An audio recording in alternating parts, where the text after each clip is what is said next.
We are rolling. Oh man, oh man, oh man. What a day.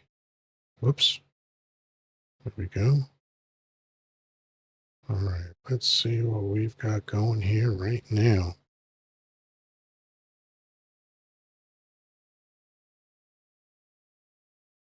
All right. Danny just ended a 4-hour live where he was cooking with gas. So hopefully some people are going to come my way after that. We shall see what we shall see. So today is Monday, July 7th, 2025. And it was an unfortunate weekend for many people all around the country, but in some places more so than others. I see that Mason and Evelyn and Clifford have joined us. Tayogata. So that's an interesting username. So going to go over a big lie that Donnie Dump told, and I'm waiting for a few more people to show up to get really up and running. All right, let's see what we've got.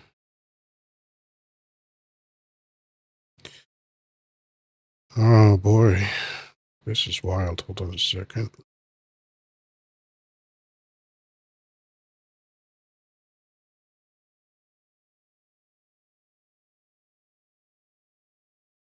Sorry, folks, just taking care of some typical stuff. Mason, love the approach you bring. Oh, that's very nice of you to say, Mason. Thank you. I do my best. Don't always hit the mark. Sometimes I falter, but sometimes I get it right. But yeah, so we've got Jessica has joined us. Hello, Jessica. Always happy to have you. Rev has joined us. Barbara has joined us. Hopefully, more people will be creeping in. So, for the few folks that are in here, you know what to do. Share the share share the live, like the live, get people in here. If you haven't done the heart me, which should be somewhere over my head, go ahead and do that. Yes, tonight, Jessica, I'm going to be talking about how Dump lied, and the specific area that I'm going to target is the whole immigration question. I'm putting it under the auspices of mission creep, and I'm going to, for anybody that's not familiar with that term, I'm going to explain that, and then I'll share my my logic behind why I believe that he lied. So let's see.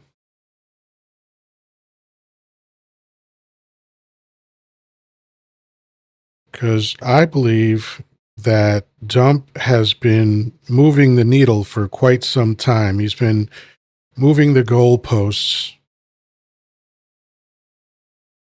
Yeah, I mean, we could be here for the next 5 years talking about all the lies. So I figured I would narrow it down to one, Jessica, just so that we can wrap our heads around it because it's a big lie. It's a really, really big lie. And I learned about, I've heard this before, but I learned more about it today, this concept of mission creep. And I think we're going to see a very grand example of that. Hello, Rev. Good to see you. So yeah, Danny was, I don't even know if he's finished yet, but he had a 4-hour live tonight, and I don't even know if that's still going on, but hopefully he'll be here soon. Yeah, Danny's still up. He's gone over 4 hours tonight, because I know he had a humdinger of a live show. Now I'm going to bring you up right now, Jessica.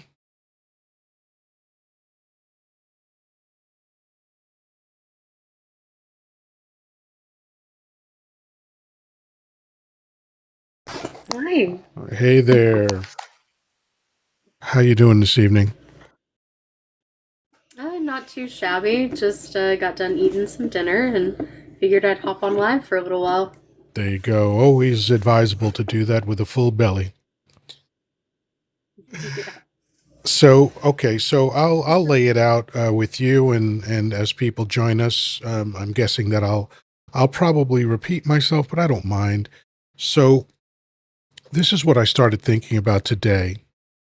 How Dump told us very specifically and intentionally, and maybe in some ways unintentionally, what his overarching goals were going to be with regard to immigration. So at first, it started with the idea of, we're going to get rid of people that have committed violent crimes, right? That was the target, which really didn't make sense because there's less than 10,000 immigrants that fit that category. So if that was your goal, that probably would have taken you a week or two to round up violent criminals that have been adjudicated to be violent or that you would adjudicate to be violent criminals and then deport them. And I, for one, would not have argued with that. That sounds like a great idea. If you're a violent criminal, go to jail, be deported as long as it's done through due process. You'll get no Right. argument from me on that. Yeah, that's always been my argument. Yeah, because what amazes me is when MAGA hats come up here and say that, because we were talking about due process, that somehow that meant that we supported illegal immigration. No, I've never a day in my life supported illegal immigration. If you break the law, then whatever the law says is the penalty for that particular crime. Have at it. That's not anything that you'll ever get pushback from me on.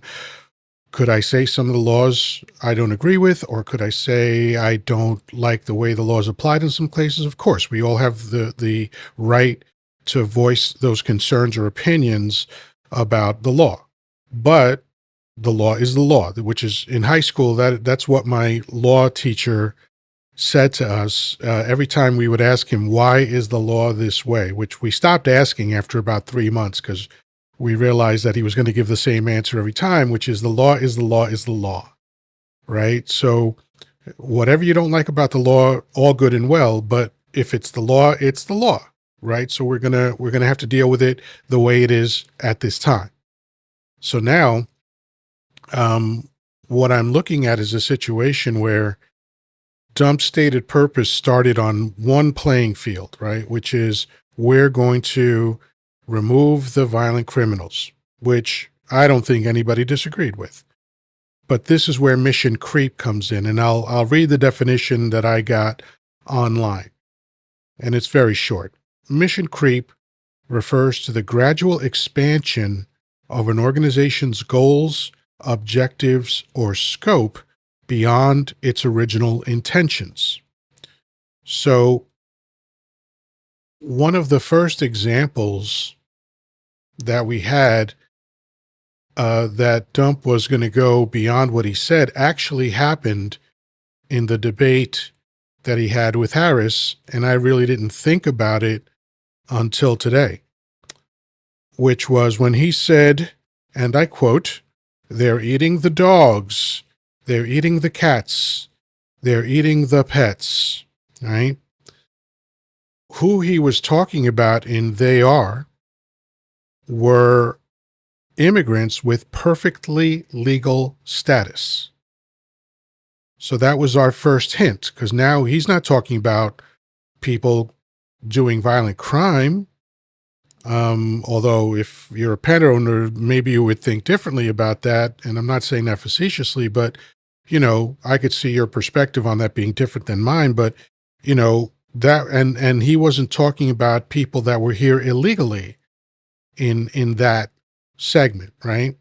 So then we fast forward, and now he's in office, and this is just an example of something that he did recently.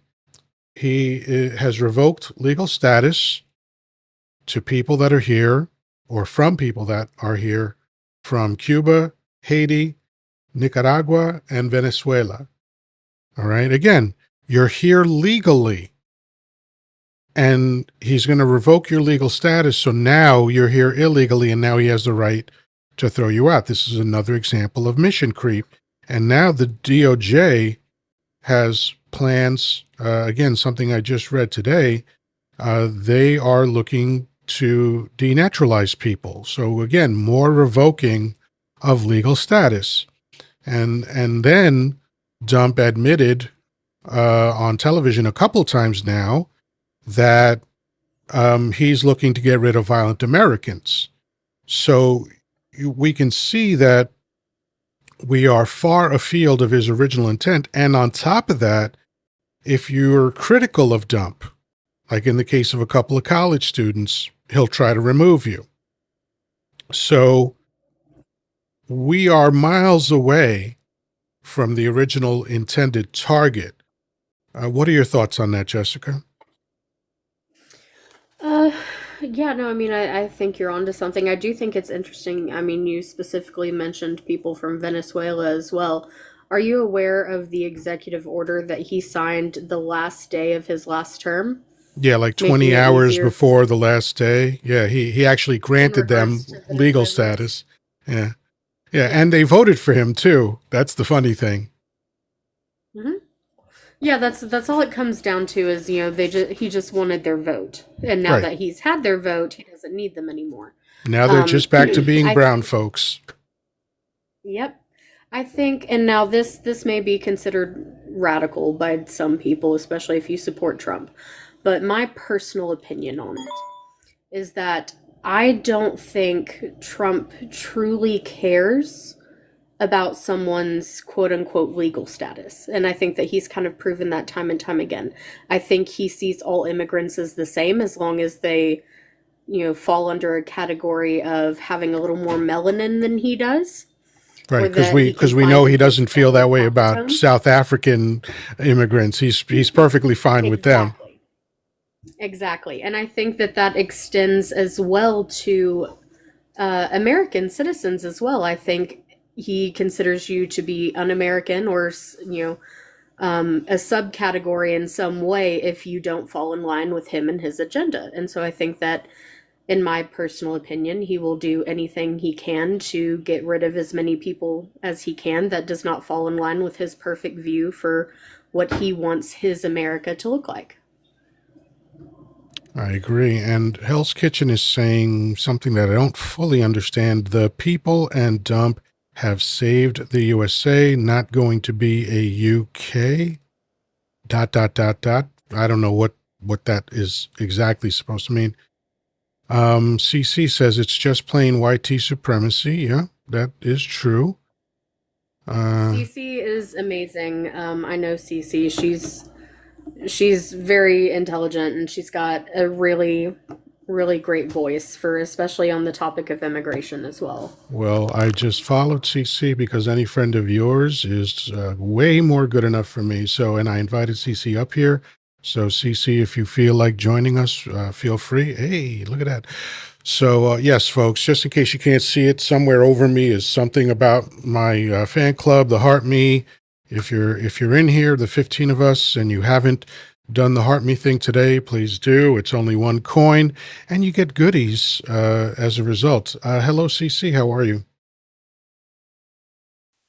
Hi, I'm well. How are you guys? I am excellent. The moment Jessica said that you were someone she knew, I was like, well, then she is someone that I have to bring up on the panel. That's all I need to know because Jessica's spectacular.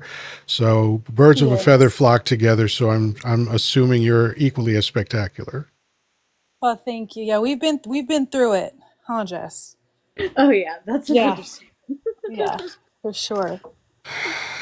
Yeah. So uh, my mind is going in all sorts of directions now, but we are talking about what I have labeled the mission creep of Donnie Dump's progression. I don't know how much of that you heard or if you didn't hear any of that.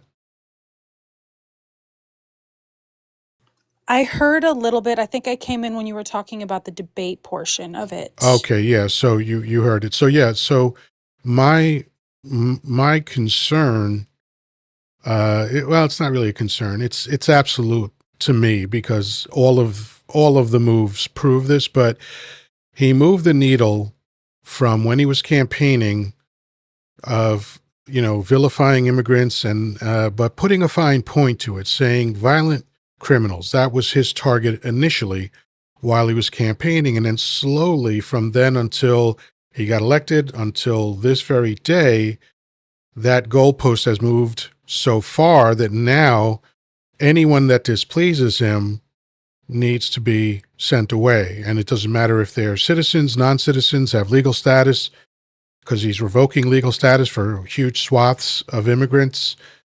So what are your thoughts on that idea? Yeah, I mean, I agree. I think that some of us did anticipate this kind of overreach when we were discussing due process prior to the election and how um, the lack of or absence of due process is dangerous for all of us, regardless of citizenship status. Because how do you tell somebody's an undocumented migrant, right?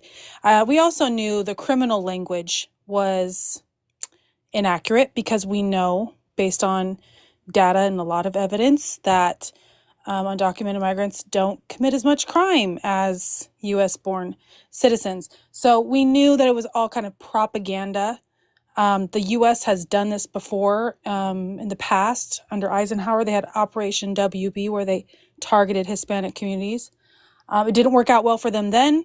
So harm reduction is the goal at this point for our communities because we are in the face of it and we're not going to stop it. And unfortunately, people are going to be harmed. So Yeah, that's the goal right now. Yeah. absolutely. So I'm glad you brought up what America has done in the past along these lines. What I didn't know until last year was that in 1929, America tried this already. It was called Mexican repatriation, and they successfully removed 2 million Mexicans from America and sent them back to Mexico.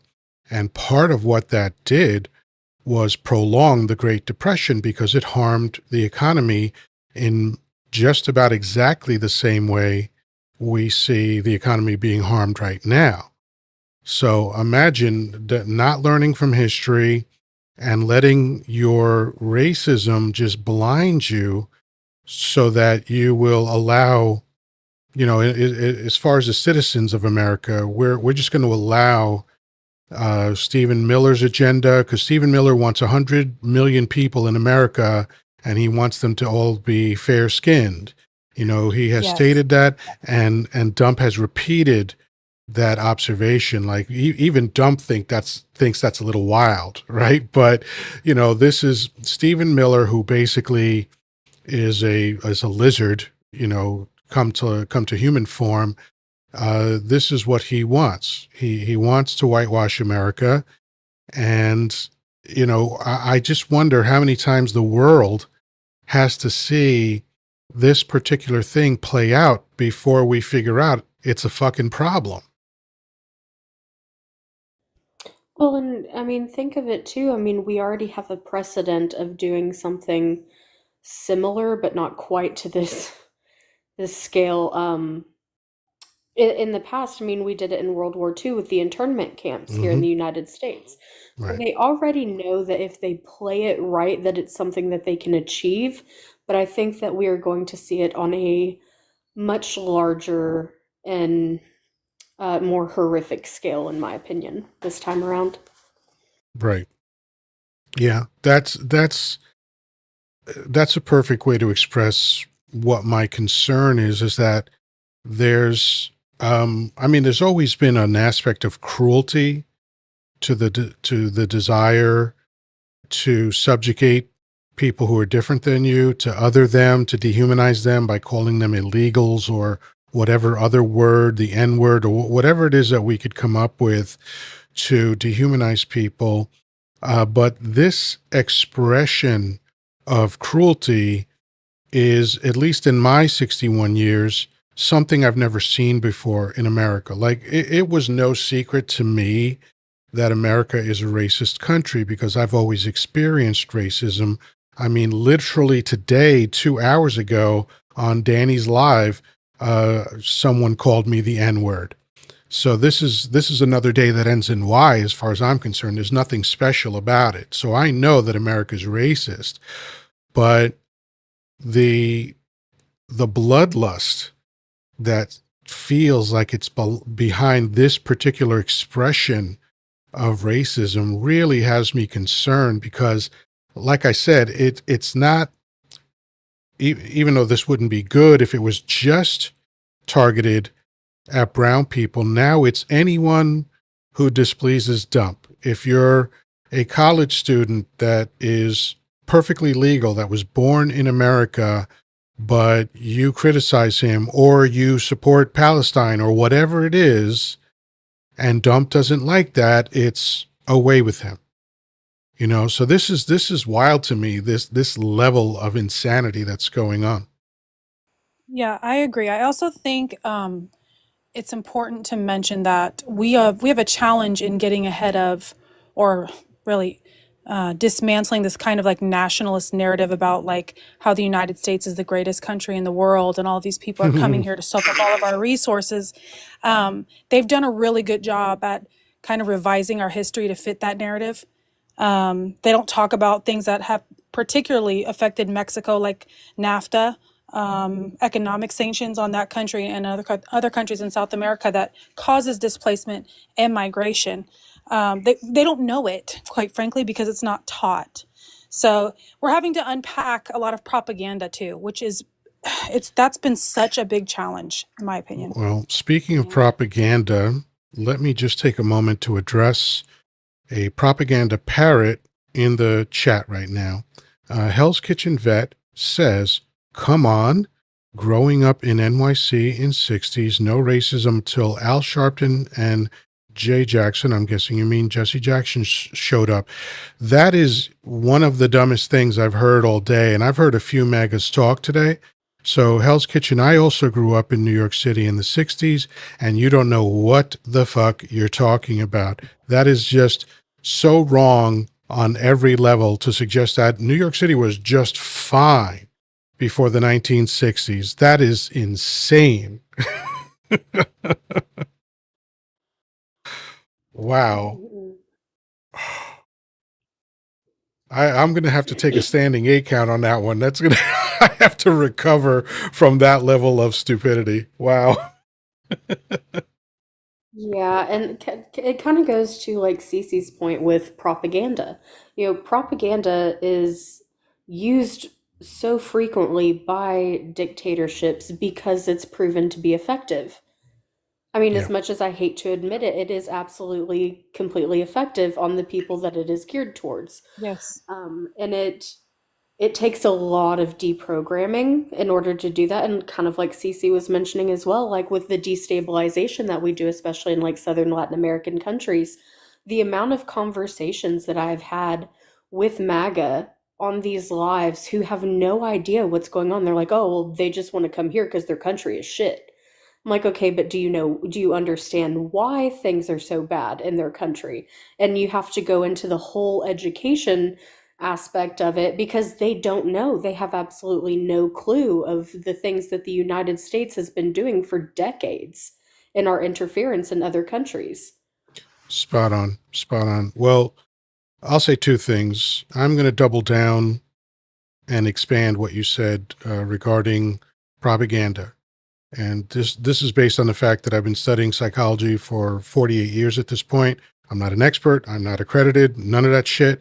It's just something that I had to use in my daily life as a salesperson to learn how to communicate with people and be effective at my job. Propaganda works virtually all the time on everybody. It's just a question of what level. Like if there's a 0 to 10 level of succumbing to propaganda, we're all in that scale somewhere. And in terms of MAGA hats, they're at a 10. Okay, they succumb completely to propaganda.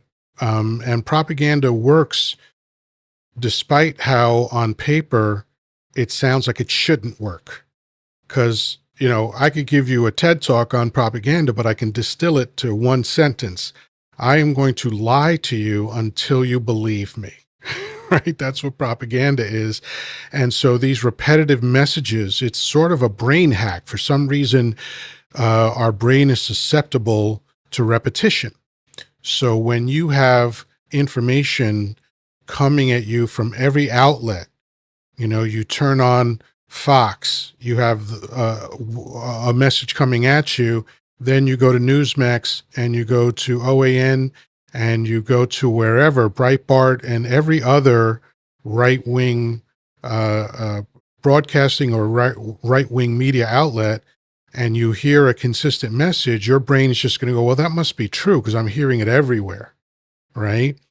And the same goes in any direction, whether, because I avoid mainstream media because I don't want the propaganda, and I'm going to get it on both sides. The left-wing propaganda is not as objectionable and horrible to me as right-wing propaganda, but it's still propaganda. And I don't want the narrative. I want the information. I choose news outlets that don't take a side, and some of them present both sides and show you like, well, here's what this side's saying, here's what that side's saying. You can make up your mind what you think is the truth, right? And that's what I want. I don't want your story. I don't want your narrative. I don't want your propaganda. I just want to know the facts, and then I'll make up my mind on my own. And the other thing I wanted to talk about, what was it? So it was propaganda. Oh, and you mentioned why people respond to America around the world the way they do. And in order to debunk the idea that America is the greatest country in the world, for over 40 years now, since I graduated high school, I have been very vocal in talking about the idea that America is not a great country. There are good aspects to America. There are great aspirations in America, but the reality of America very often does not live up to the propaganda of America. And with regard to how people around the world feel about America, when you see people from a certain country for decades and decades chanting ugly things about America or saying that they hate America, and you don't bother to figure out whether they have a reason to say that, then Exactly. you're not intellectually curious, obviously, and the propaganda is what's preventing you from doing that. Because, like we just had July 4th, where people put their hand over their heart and pledged allegiance to the flag and had their chests swell with pride as the Star Spangled Banner was playing, which is a song about ending the lives of slaves.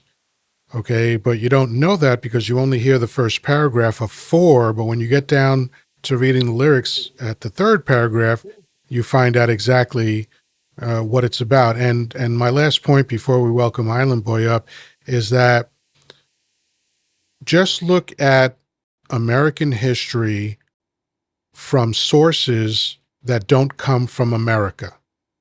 Look at what they did in Puerto Rico for 30 years, where they neutered women without their knowledge or consent so that a pharmaceutical could perfect whatever bullshit they were selling. Look at what they did on the island of Vieques, where they did nuclear testing that affected the health of people in Puerto Rico. Look at Colombia. Look at Africa. Look at all of the places, the Middle East, where America has gone and done the colonizer thing and sucked up their resources and installed CIA operatives as shahs and dictators and all this other shit. And that will answer the question as to why people hate America so much. Island Boy Pundit, welcome aboard. How you doing tonight? Man, you speaking in my language. I'm in this mood tonight, bro. Yeah. I'm on it. I mean, I've been on it today. Yeah. You know, let me add some more to what you were saying about some world history. I'm from the Caribbean. Pharmaceutical companies used to test their vaccines on us down in the Caribbean, coming down there with a humanitarian front when actually they wanted to test their vaccines. In some cases, they wanted to get rid of their vaccines for the vaccines that wouldn't that were rejected in, say, Europe or the United States, and they went down to the Caribbean under this beneficent banner, and they would vaccinate kids down there with vaccines that had the most awful products in them, okay, resulting in polio-like nervous system damage for some children down there, death. I'm sorry, guys, unaliving, you Yes. know, and this is what they've done around the world. I mean, and even in the Caribbean, the CIA, as you talked about, has gone down there and unalived leaders in the Caribbean too. Sure. There's a Uh, man by the name of Walter Rodney, who was a up and coming, very influential leader in Guyana, master historian. He wrote this book called Columbus to Castro, master volume of work, and he also wrote this book called How Europe Underdeveloped Africa. That book was written in the 1970s, and it reads current because it explains everything. It explains why the European powers in America are reacting to the new Pan Africanists and new African leaders in Africa right now. You know what I'm saying? yeah. Yeah. One moment. Mike, I tried to invite you up, but I can't for whatever reason. You're the one that said this host is the type of guy that complains the cuck chair isn't comfortable enough, LOL. So please request up so you can explain that to me. And your other Did he question call you about sassy men and baby mamas hate dump, prove me wrong. You sound like a weirdo, but I'll take the chance of, listening to whatever stupid thing you're going to say so that we can humiliate you and make fun of you, which I know you guys like. So, let's see. Oh, this live is giving me that fatigue. Know what I'm saying? Yeah. So, yeah, you're going to make an excuse why you can't come up, right? Ah, you tough guy. You tough Hi, Mike. guy. Hi, Mike. Mike. So, Mike, I'll give you another minute to come up. And if you don't, I'm going to know that Hi, you're a Mike, you coward. moron. I love the MAGA hat propaganda parrots. Have you ever met your father? If so, was he disappointed? I did Why? meet him, and he might have been disappointed. I don't know. But Mike, I'm guessing that your uncle father is very proud of you. So let's see. So yeah, he's not going to come up. Yeah, he said, I got violation until next week. Sure you do. So Mike, since you're too chicken, I'm gonna mute you Bye-bye. for the rest of the live. Bye, Mike. Can't talk no more. You know what? I'm gonna go beyond that. I don't like you, Mike. I'm gonna block you because you look like the kind of punk that would report the live. Yeah, absolutely. CC says I'll be back. Okay, CC. But anyway, yeah, Island Boy. It always amazes me. Like when I was a teenager, and I had the unenviable circumstance of my mother moving me to an all white teen neighborhood when I was 9 years old, and it was the first time in my life I had experienced racism and experienced it in very ugly and violent ways and had to fight my way through a lot of times. And I would try to explain to people that had no reference for my experience what my experience was like. It was only until I was older and away from that environment that I was able to contextualize it and understand, what it meant and what it was about. But I like to say that in America, it's like racism is like water is to fish. It's all around you. You breathe it in. Like air for us. You don't really notice air unless you're not getting enough of it, right? So, the way we That's correct. move around in the world and we just breathe in and out. And, we don't notice the air getting in us. We don't notice what it's doing in our bodies. And then we expel it. And the same is true for racism. Like, people don't know how racist America is unless they're directly affected by it. And not that everyone needs to know that, and not that I would wish that on anybody, but it's the same mechanism that prevents people from understanding other countries' perspectives of America. Because, we really have done some horrible shit around the world. And the hatred that America has from the people in those countries is well earned, in my opinion. Yeah, and as somebody who came from outside of America, was kind of grew up outside of America, getting outside influences and stuff prior to coming to America, um, I was taught an unvarnished history, right? An unvarnished history of unvarnished American history, honestly. And I was taught an unvarnished history of what went down in Africa. I was taught an unvarnished history of what went down in Central South America. I knew what they did to the indigenous up here. That was I all before I immigrated to this country. You know what I'm saying? Mhm. I mean, man, I could list you some things that I was told by my teachers. This is a 9 and 10-year-old being told some histories that, oh yeah, Christopher Columbus, right? When he enslaved the Arawaks, or the indigenous people, the Siboney, in the Caribbean, he would actually, if they didn't bring back enough gold, he would string them up in groups of 13 to commemorate the 12 disciples in Jesus Christ. Yeah, How yeah. perverted. Most of what people in America, children in America, are taught about Columbus comes from two works of fiction. You can still find these books on Amazon. It was Washington Irving, the same guy that wrote Sleepy Hollow and The Legend of Rip Van Winkle. He wrote a book, I forget the exact title, but it's something like The Adventures of Christopher Columbus. And then he wrote a sequel to it because it was so popular.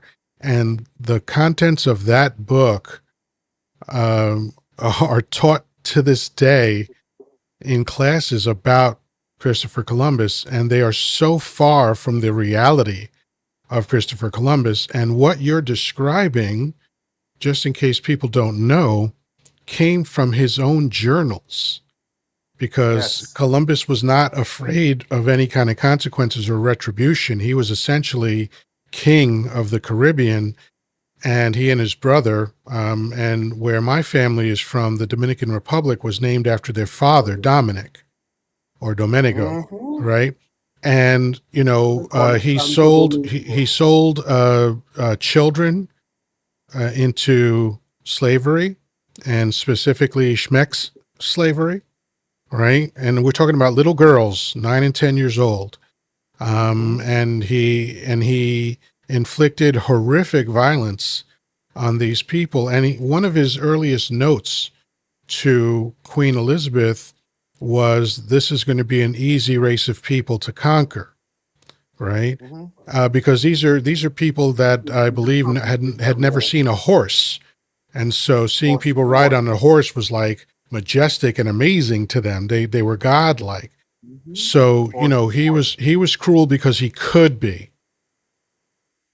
I Not only mean, that, but in one of his journals, he also details encountering one of the indigenous tribes and saying how easy they would be to enslave because they were so friendly and so Hmm. trusting. Hmm. And he details all of that. He went in with the specific intention of enslaving people and how easy it would be.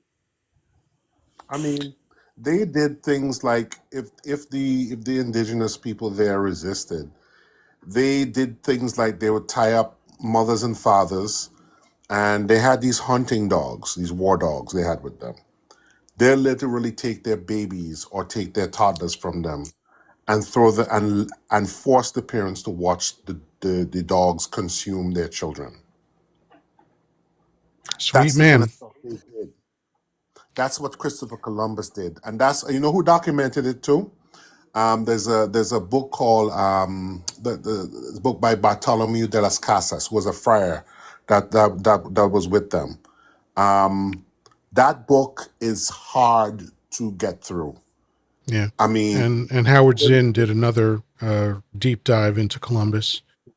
Yeah, I mean, every October 9th, I celebrate a real explorer, which was Leif Erikson. He found America 500 years before Columbus did. He just didn't pat himself on the back and pretend that he found a place or discovered a place where other humans already lived. I Well, mean, also, correct me if I'm wrong, but isn't it also true that Columbus never once set foot anywhere on United States mainland yes, That soil? is this is correct. true. Yeah. This is So correct. the entire he discovered America thing isn't even anywhere near true either. Yeah. You know what people don't realize? You see the whole idea of, you see the whole term and concept of colonialism, right? Let me say something why they love Christopher Columbus so much. Christopher Columbus, like, this is an anglicization of his name. His Spanish name, because he worked for the Spanish crown. His Spanish name was Cristobal Colon, Right. right? And the way he subjugated the Arawaks that he ran into in the Caribbean was so effective and so brutal, right? So total, that a lot of the other European countries sent emissaries to Spain to hear about his exploits and how to do it. And they call that brutalization, the subjugation that the British, Portuguese, Germans and stuff eventually did, they started calling it colonialism after him, Right. Yeah. right? The This is thing that why they makes love him me so much. the thing that makes me laugh about the fact that Italians love Columbus so much, I keep telling them there was nothing about this guy that was Italian, right? No, no, Like no, no, no, he, no, no. Let me correct you there. well, before He you was do, I'm actually going to finish my Italian. thought. I'm going to finish my thought, and then you can Okay. correct me. So, Mhm. uh, as far as we know, he was born in Genoa, but there was Yes. talk that it might have been a Spanish province at the time. And also he didn't marry any Italians. He didn't write in Italian. He wrote in Castilian and he wrote in Latin, but there's no evidence that he ever wrote in Italian. And both his wife and his mistress, and I forget which came from where, but one was from Spain and one was from Portugal. So if he was Italian, I just don't see much evidence of that. But go ahead. All right, that's what you're saying. I mean, what you said about the Genoa, because I knew he was born in Genoa, and I'm thinking that is a. I thought it was a province, but it may not have been. I can't. I'm not in a position to challenge you on that. I learned that he was actually born in Italy, or what we now know as Italy, and so I thought he was Italian, and I heard he went to the Italian crown first, and they wouldn't take him seriously. So he went to Spain to make his fortune, to make his fame and So fortune, if he was which was a Italian, even thing his back own then. people rejected him.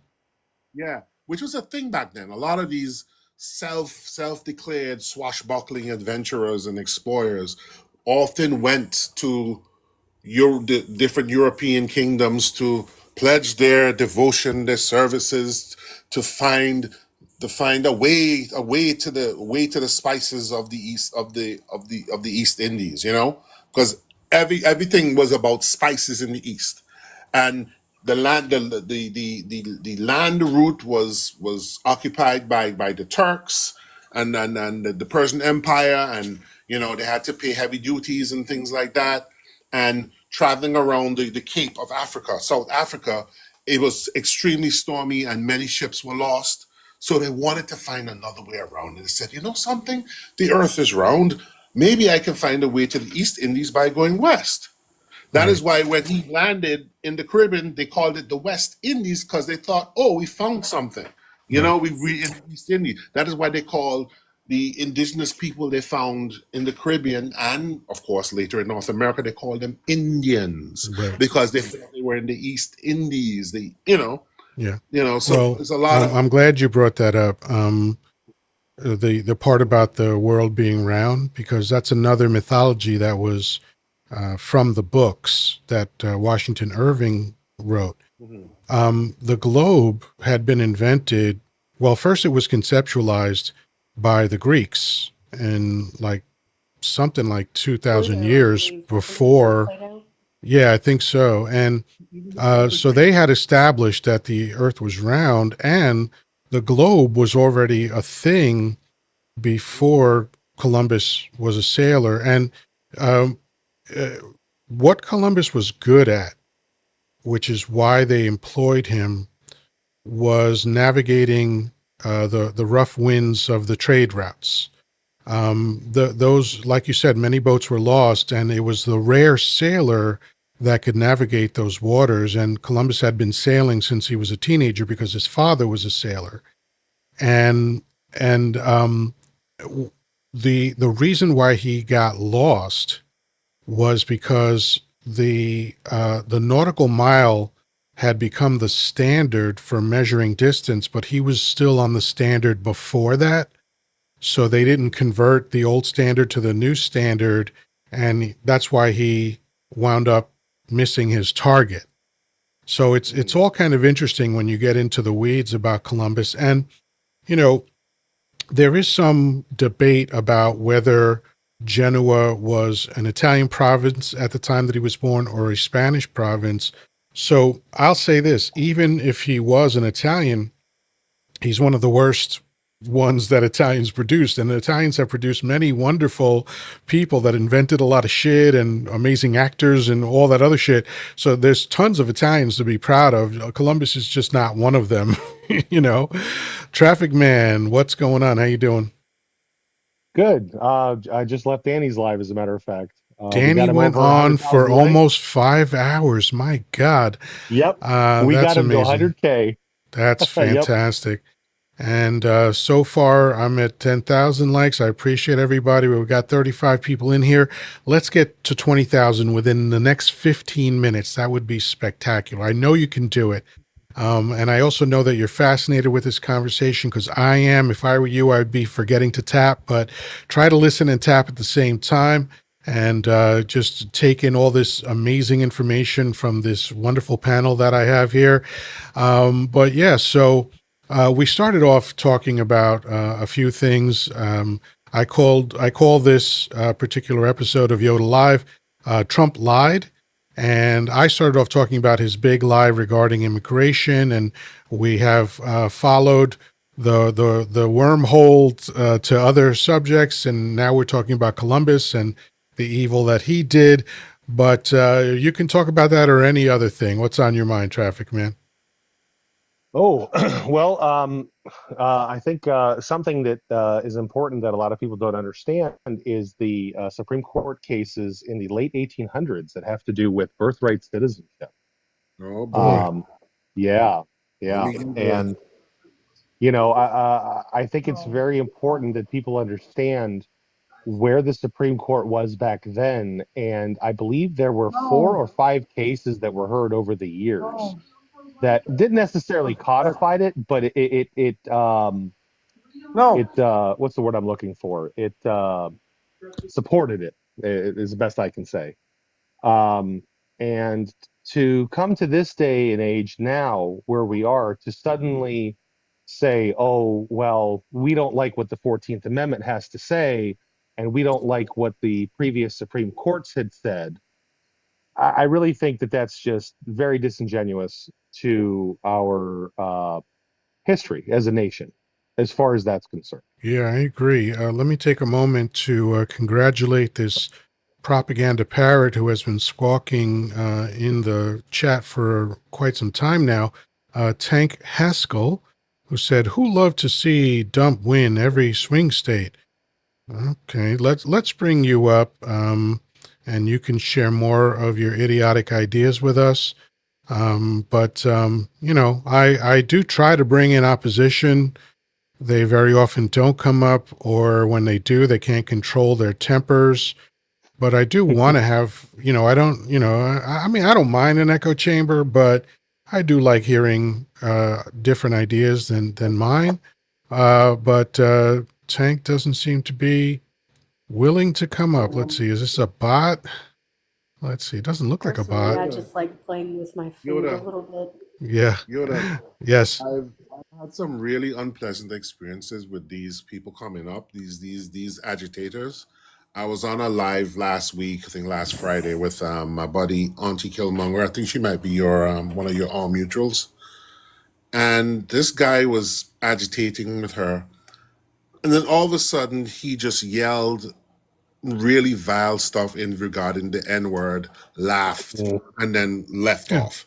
Yeah, that's They that's they another day that ends with Y, but go ahead. yeah they he like a lot of them get off on doing that. Yeah. They're pretending they're actually trying to have a serious conversation, and then obviously when they get found out, they say, "Oh, time to pull the pin on this grenade, and let me just yell out some obscenities that I really wanted to yell anyway for Yeah. fun, Right. and just this is what they've been doing. We I've seen this too many times. My buddy Brooklyn girl, she's gotten that a lot on her live um, digital sister. She's gotten that a lot happen to her too. So I let mean, me interrupt you to show you that Tank Haskell is a typical propaganda parrot that's too afraid to come up and talk. He says LMAO because apparently he's in hysterics over there, and he says, "So you try to talk by insults?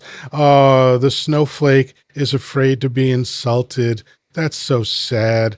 Well, that means you're going to be muted for the rest of the live because you're a punk, and I don't allow punks to squawk in the chat." snowflake. It's a we we snowflake, 100% Yoda. Our esteemed so-called POTUS. He's a snowflake. Oh, he's He's the the worst. definition of a snowflake. Yeah, no, he Yep. can't. Anyone that insults him, he's trying to deport at this point. Like Well, he's the he's threatening to jail journalists. He's already tried to deport students that were American citizens because they said something he didn't like. I mean, this guy never forgets an insult, and he is never unaffected by what people say. And when you're in the public eye, especially as president, like if I as a big fat talking monkey can sit here and absorb the abuse from the MAGA hack crowd, why can't the president of America do that? I mean, you know what I'm worried about? Like, I'm worried about like when we talk about I've been making these videos about the nationwide injunctions. You've seen um the fact that this is going away. I'm very worried about what he does next. I'm honestly worried because there's nothing stopping him. And I I listened to a very long, expansive piece digesting Katanji Brown Jackson's dissent. She wrote a very well written, detailed, spirited dissent against the Mhm. Picasso case. Which, I mean, I know we enjoy reading them, but they amount to nothing. Cece, thank you for the kind words. But go ahead. Yeah, she wrote a very spirited dissent, but what she said is gonna prove to be prophetic because you know I mean the defiant lawyers did a breakdown of what it means, and nobody here in this country is safe. And it comes down to do you have enough money or resources to get an attorney that will rapidly respond if you get into that if they you get jammed up. And most people don't have those kind of resources. And look, I've been sounding the alarm since 2015 because my ears are tuned to fascism because my stepfather was Jewish. He came into my life when I was like 6.5 years old, married my mother when I was 7. And for 27 years, he was with us, and he wasn't someone I looked up to or respected in the traditional sense, but he did lose people from his family in the Holocaust. And so he taught me a lot about that. And of course, those lessons were reinforced in school. And unfortunately, the way American schools teach that, it's impossible to have context. When someone says 6 million people experience something, where do we ever go that we can see what 6 million people looks like? Nowhere. Like, at best, I think Rod Stewart had a concert in '94 that is like still the largest concert on record, which was like a million people or something like that. And even then, it's hard to even photograph a million people. So there's no way to contextualize these things, especially when you're younger, and especially when it just becomes part of the noise that you're taught in school, 6 million, 6 million, 6 million, but when you start paying attention to what led to that, then you start to become sensitized when you hear it in the public sphere. So when Dump announced that he was running for president in 2015 and talked about Mexicans and immigrants and Muslims, he also talked about T groups, but he sort of seemed to lump them all equally as the same, right? And that's when he started vilifying brown people. And it was a safe bet because in America, you really can't talk about the other group of people that Dump hates, which are Jewish people, right? He doesn't like them either, but he's smart enough to understand that they have a big enough coalition to where that's not a good idea to go at them publicly. So he went after the perfect group of people in America, which is brown folks. And when I heard that speech, and then he doubled down and tripled down and quadrupled down after that, I went to Facebook and I said, "Hey, folks, I think we have a problem here.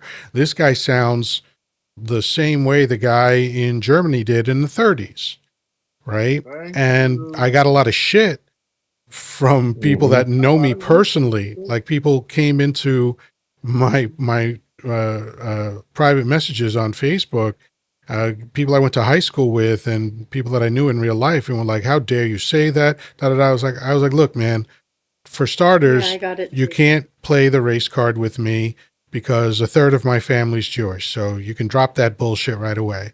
Secondly, I am no genius, but I read in English at a college level and I understand what the fuck I read. And when I read Germany's history, this all sounds, smells, looks, and tastes exactly like everything that I read from that time period from Hmm. 1921 on up until the 40s. So You, you know what I was told, Yoda? You know what I was actually told? Because I was making the same warnings. Somebody who was Jewish told me not to trivialize the Holocaust by some I got they're that Jewish. shit too. Not to trivialize the Holocaust by throwing that word out against some random no name guy. I say it's not a random no name guy. I lived in New York City for more than a decade. I my industry that I work in, we know of him very, very well. Okay. We know of him. We know to be wary of him. We know about him. People in this country know about him, know what he does. We know of his views. I was telling people back in 2015, this man got sued by the Nixon administration. Him and his father got sued by the Nixon administration twice for racism. The In Nixon administration, 1973, in yeah. 1973, his father, or his father, and his company all were named in a lawsuit about racist real estate practices. But here's the thing: even if on whatever day that was, I think it was in May of 2015, I don't remember exactly. Even if you had never heard of him before, if you had never seen The Apprentice or anything like that, if that was the first time you were seeing him, then it wouldn't have mattered what else you knew about him. You could just go by what the fuck he said that day. It shouldn't have Yeah. mattered. But I mean, I think even if we were to take it at face value, and even if he was just some random no name guy, I mean, there was a time that Mustache Man was just a failed painter. Right. So history shows us that it doesn't matter what someone's beginnings were. And I think that a big part of the problem, too, because I also made that comparison early on, I caught a lot of shit for it. But I think that part of the problem is with the American education system. The only time that we're really taught about that time period is we're taught about the last maybe 2 to 3 years in public school systems, right? Yeah, They well, never really the go, end result yeah, is what we they focus Right. on. never really go in depth into how it started and what the rise of it was like. Like for Right. me personally, as someone who has studied it and who went to college and extensively studied specifically World War II history, um, it kind of baffles me and it made me sick to my stomach watching their visit to Alligator Alcatraz because it immediately reminded me of sitting in one of my classes and watching the propaganda films of their concentration camps because people forget that part. People like to only think about concentration camps as the extermination camps. There were only 6 extermination camps. Only 5 of them were ever intended to be extermination camps, but there were over 40,000 concentration camps across Europe. And they were But mostly people work only ever, camps. yes, Hmm. and work will set you free and bold and blazoned above the front gates. Yep. And so there were over 40,000 concentration camps, and there was a little bit of upset whenever they first started building the camps. And so what they did is they went in and they went into the camps and they shot videos of, oh, look at the conditions they have to sleep. Oh, look, here's where we prepare them meals. Oh, look, there's children playing. They got some random Propaganda. kids from a village nearby and Yep. dressed them up and had them They playing have medical outside. coverage. And they Right. created entire propaganda films to show to people. And so the general public was so desensitized to it and thought, oh, it's not that bad. And but people never want to mention that part. People only want to mention concentration camps based upon the extermination camps or what they became in the very last year or two.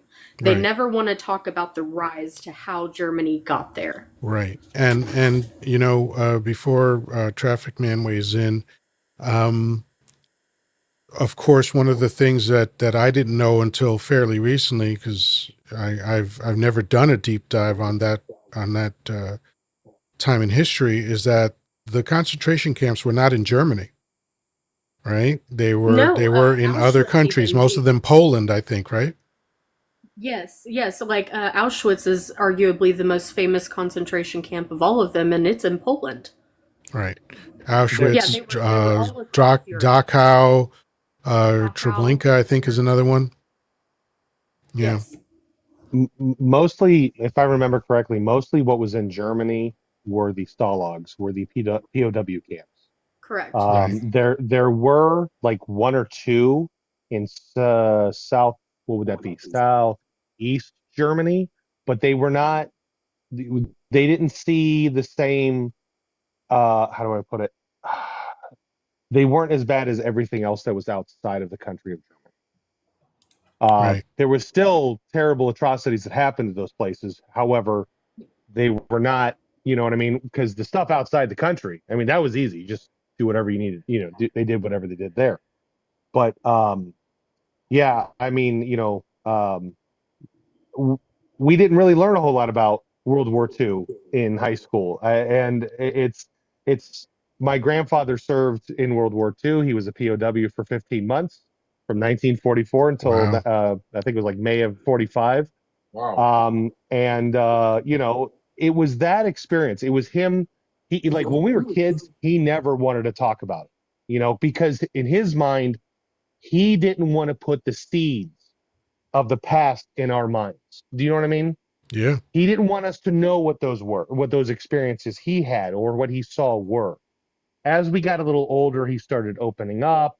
He told us a lot of stories, and it really it breaks my heart watching this country heading in that direction because it's literally the same thing that he told us when we were teenagers. And we got to stop the bullshit of it can't happen here. It's already started, okay? Mhm. and B, America is just another place filled with humans, and humans are very consistent. And what we've seen around the world throughout history is the same thing that we're seeing here in America. But before I continue, let me welcome up three people. Trans Perspectives, hello, good to see you here. Thank you for joining us. WKRP, my brother from another mother, thank you for being here. And motherfucking Danny, holy shit. This dude just finished a 5-hour marathon with over Good. 100,000 likes. This guy, this is a 75-year-old man who has way more fucking stamina than I do, and I'm jealous about that. How you I'm feeling, telling you, Danny? I'm so excited. I can't. I'm trying to wind down, but it ain't happening. Right. This has been a tremendous, successful day. Yeah. For the first time, over 100,000 likes. Actually, it was 108 when I closed the door, Jeez. Wow. and I'm just truly blessed Yeah, that I and I had and I such a have to good say, day. I texted Danny because I saw that he was still on. It was like over 4 hours, and I texted him and I was like, "Hey, man, don't feel compelled to come on my show if you're tired or whatever." And of course, he had to show me up and show up anyway, man. That's absolutely spectacular, and really, you deserve every bit of that praise and that support.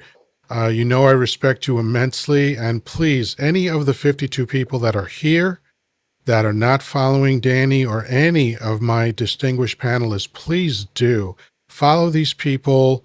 Pay attention to when they go live. In on their profile, if you hit the notification bell, you do have an option to be notified when any of us go live. Please do that. And while you're excited about all that, keep giving me likes and shit too. But WKRP, how you doing tonight? I'm doing great, man. Awesome, Grandpa Danny. I'm sorry I wasn't able to make it then, but that is great. I love hearing that. Anyone That's deserves the props for that he does, man. And how are you doing, Yoda? I'm happy to be alive another day. Trans Perspectives, how are you doing? I'm doing all right. I got to meet a lot of interesting people tonight. It was the first time I've gotten to speak with Danny in person, or not in person, but I Hmm. guess face to face or whatever. Right. And I was just like shocked because, someone with my background, men that look and sound like that, I'm not used to the words coming out of them like that. Hey, And listen, let me it's just pause just, you there for 1 second. Danny, did yeah, I not say the very same thing to you on Saturday on the phone? I said that yes. I've suffered a lot in my youth from people who looked and sounded like Danny, and that's one of the reasons that I appreciate my relationship with him so much, is that he's the exact opposite of those people. So I'm sorry to interrupt, but I had to double down on that sentiment. Please continue. yeah, Let me triple that down. go for it. Go for You're it. amazing. I mean, I've been on live with you a couple times on Yoda show, and I follow you and stuff. I am pleasantly and gratefully surprised by you, and I am honored. I am thrilled when I'm on with you. I'm like listening to you, honestly. All right. It's like for being in this country, I've had some bad experiences with people that look and sound like you too. And I'm thrilled and pleasantly surprised, you know, and grateful. Yeah, faith in cis YT men restored. Yeah, yeah, no doubt. So anyway, we started off, and I'm never fully committed to my topics. I tend to be very undisciplined about my lives, but we started off talking about how Dump absolutely lied and ratcheted up his rhetoric, and since I did this about over an hour ago, I'm gonna run down this again. And for the people that heard it before, please forgive me for repeating myself. But Danny, I know that you're familiar with the phrase mission creep, and I didn't know what it exactly meant until today. I had heard it before, but now I saw the definition of it. And mission creep refers to the gradual expansion of an organization's goals, objectives, or scope beyond its original intentions. And the reason I brought that idea up is because when Dump was campaigning, even though the rhetoric he was using was really ugly and really 1930s Germany, it was focused mostly on the idea of the violent criminal element in the immigration population or in the immigrant population. But then we saw that over time, that needle was not only moved, that goalpost was not only moved, it was completely obliterated. Excuse me, and I'll give you some examples of that. The first time he talked about people with legal status, I didn't even realize what the impact of that was. I was just as shocked as everybody when he said they're eating the dogs, they're eating the cats, they're eating the pets, right? What he was referring to when he was saying that were immigrants that had not only legal status, but they were invited by that state to be there. All right. Because that state, I think it was Ohio, was having a hard time It's filling Minnesota. was it Minnesota? Okay. Whichever state it was, I forget, but St. Ohio. Cloud, Minnesota. It was okay. Oh, Ohio. maybe Ohio. Okay. It was So Ohio. wherever it was, they were invited there. But, and if you listen to the people who live there, they did a phenomenal service for this state. I mean, they had surpluses for the first time. They filled jobs. They had new construction going on, all this great shit, right? But now fast forward from that to recent days where he revoked legal status from Cubans, Haitians, Nicaraguans, and Venezuelans. Okay, so now it's not just violent criminals that are illegal. And then now the DOJ, I just heard today, has plans for denaturalizing people that have legal status as naturalized citizens of America. And then we've heard Dump talk about violent Americans need to go. But then, and finally, he's deported or attempted to deport people that just he disagrees with. If someone has an opinion about Israel or about what's happening in that geocide, in my opinion, or any other thing that's going on, he is willing to deport them. If you say you support Palestine, he's willing to deport them. So for the folks that just came on that are hearing all this for the first time, let's start from the top and work our way down to Jessica. Or up to Jessica, depending on your perspective. Danny, what are your thoughts on that?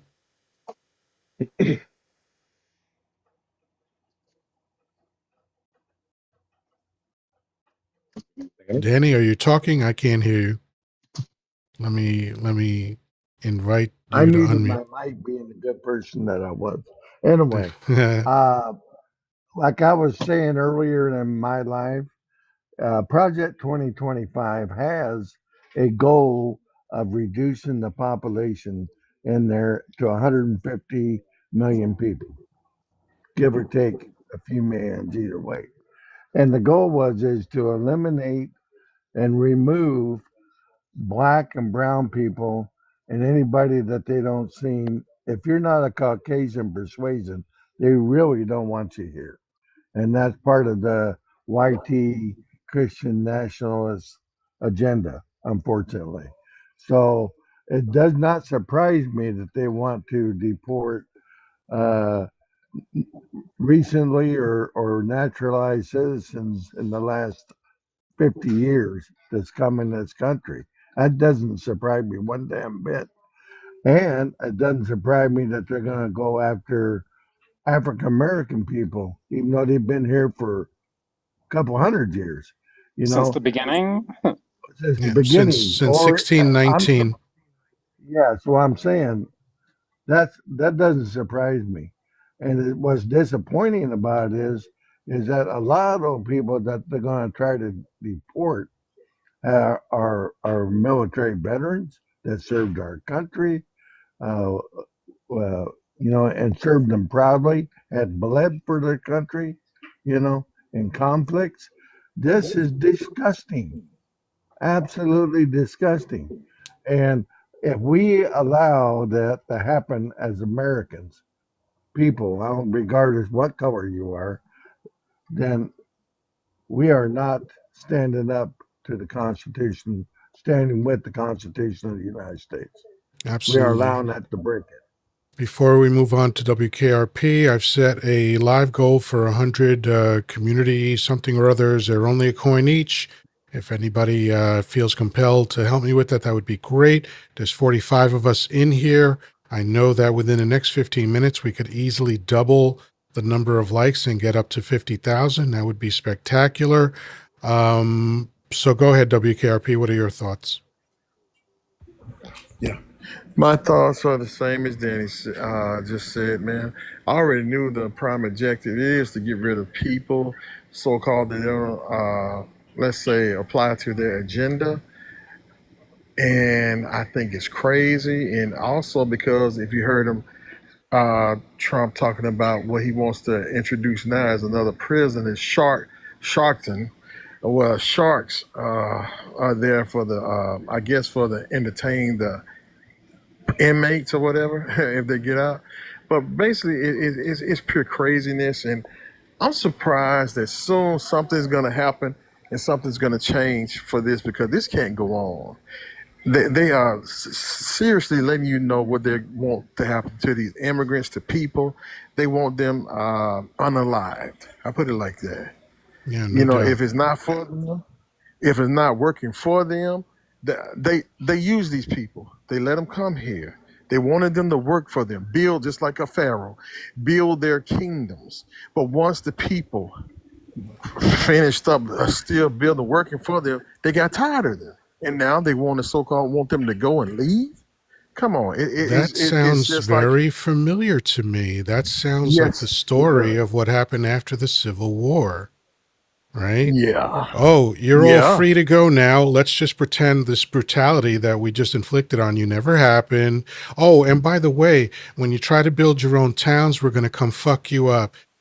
We're going to yeah, string you up publicly for decades.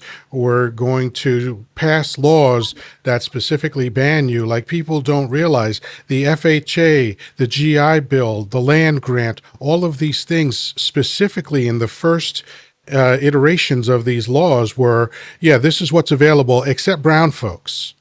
Okay, so yeah. this is a tale as old as time. So trans perspectives, what are your thoughts? Um, my thoughts are that I'm terrified.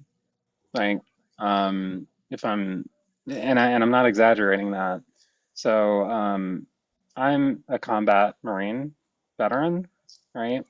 So I actually, while I certainly didn't join, I'm not going to pretend that I joined that for patriotism. It is something that I picked up along the way while I was there, and I had a distinct set of understandings about my rights that I had developed along the way, right? And when I listen to Donald Trump riff off of everything that we're talking about to describe homegrowns within 2 weeks of being identified as a person that could be investigated by the FBI for being trans when they removed gender identity as uh, being something that you're not allowed to investigate people for, right?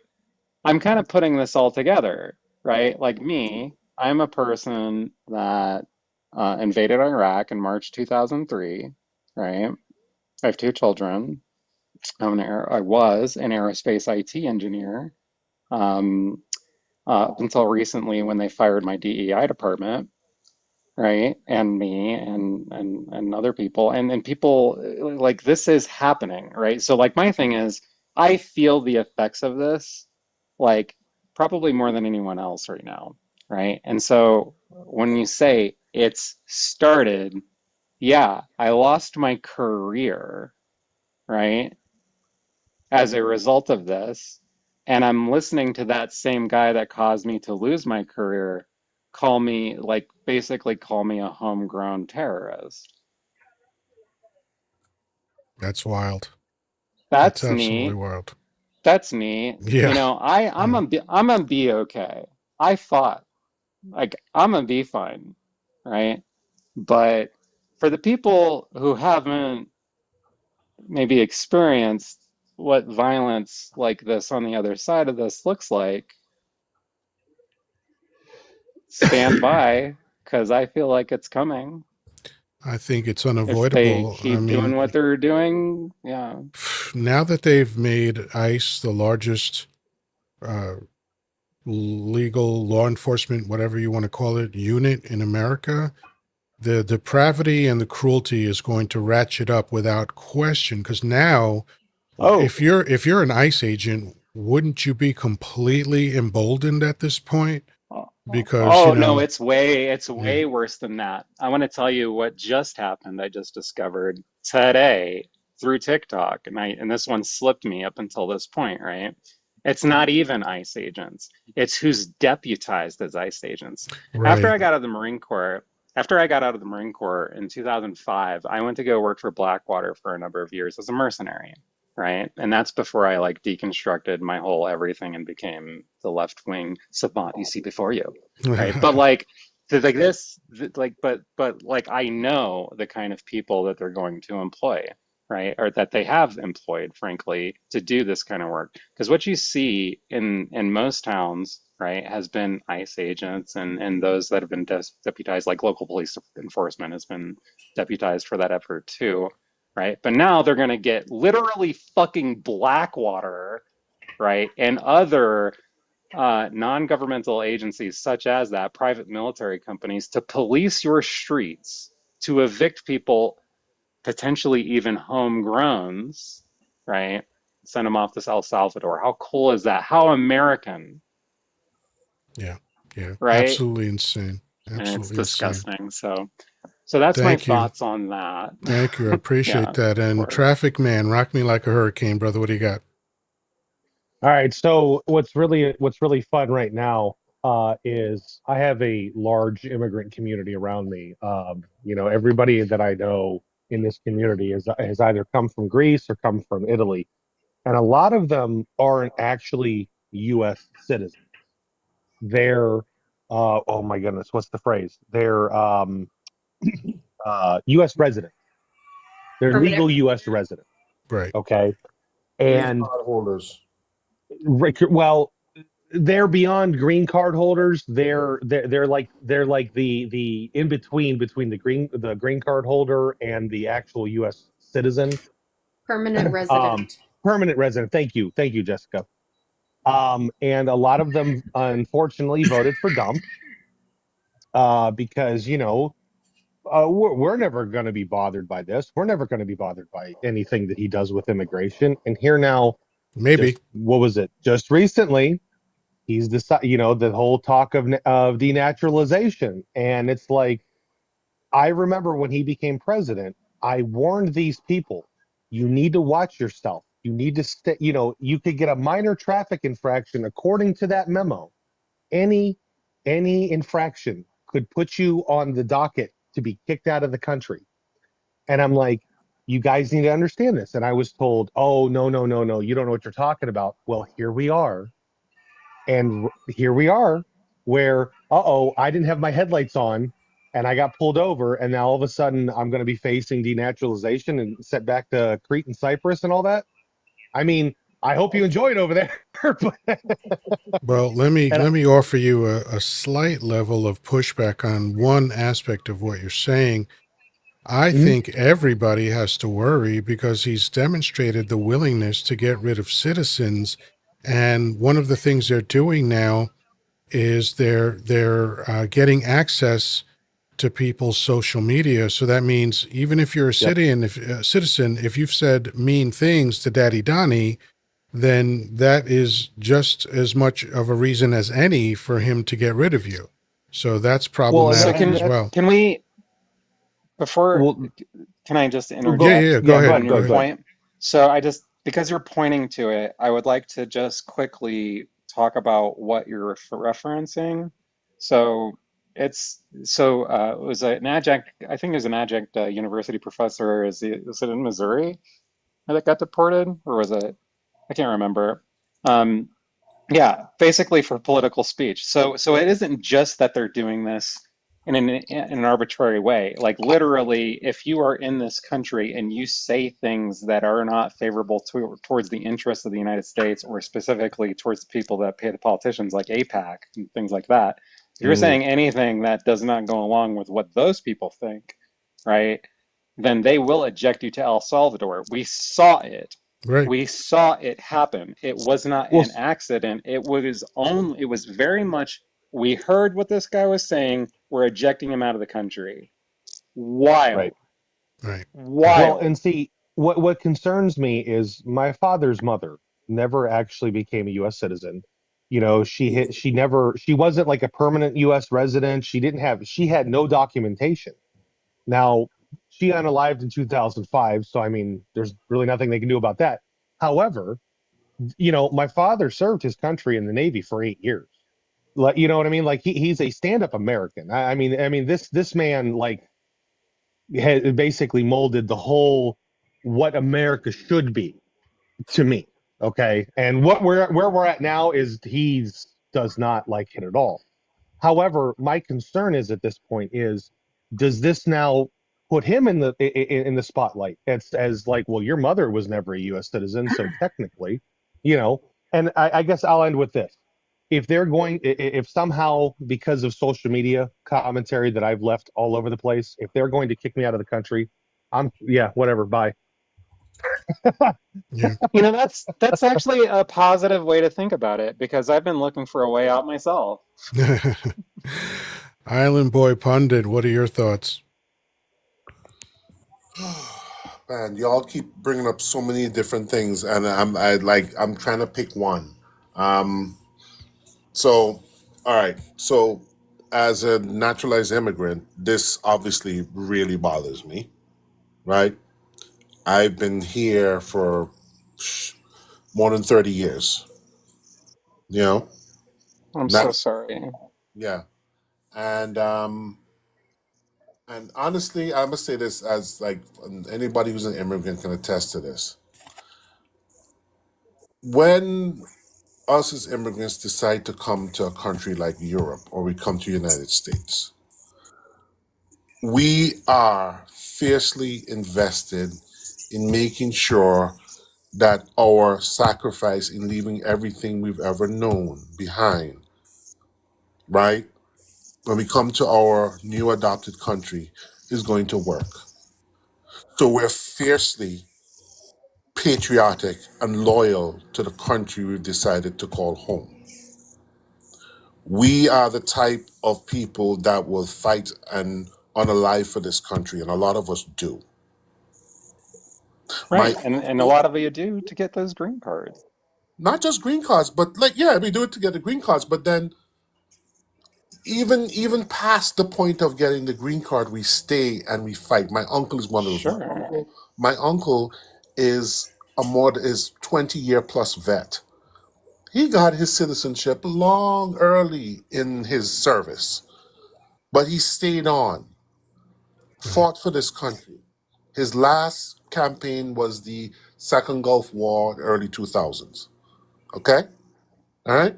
Where a cruise missile attack in the Green Zone in Kuwait injured him to the point where he could no longer continue. He has nerve damage.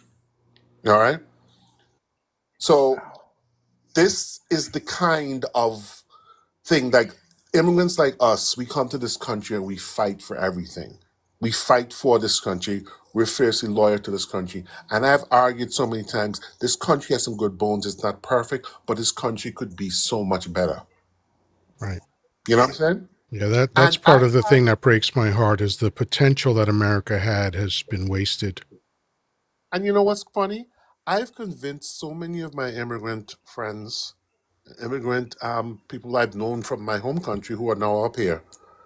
They were like, they have an attitude like, oh, I just want to, I'll get my green card. I don't want to be a citizen. I was like, what are you doing?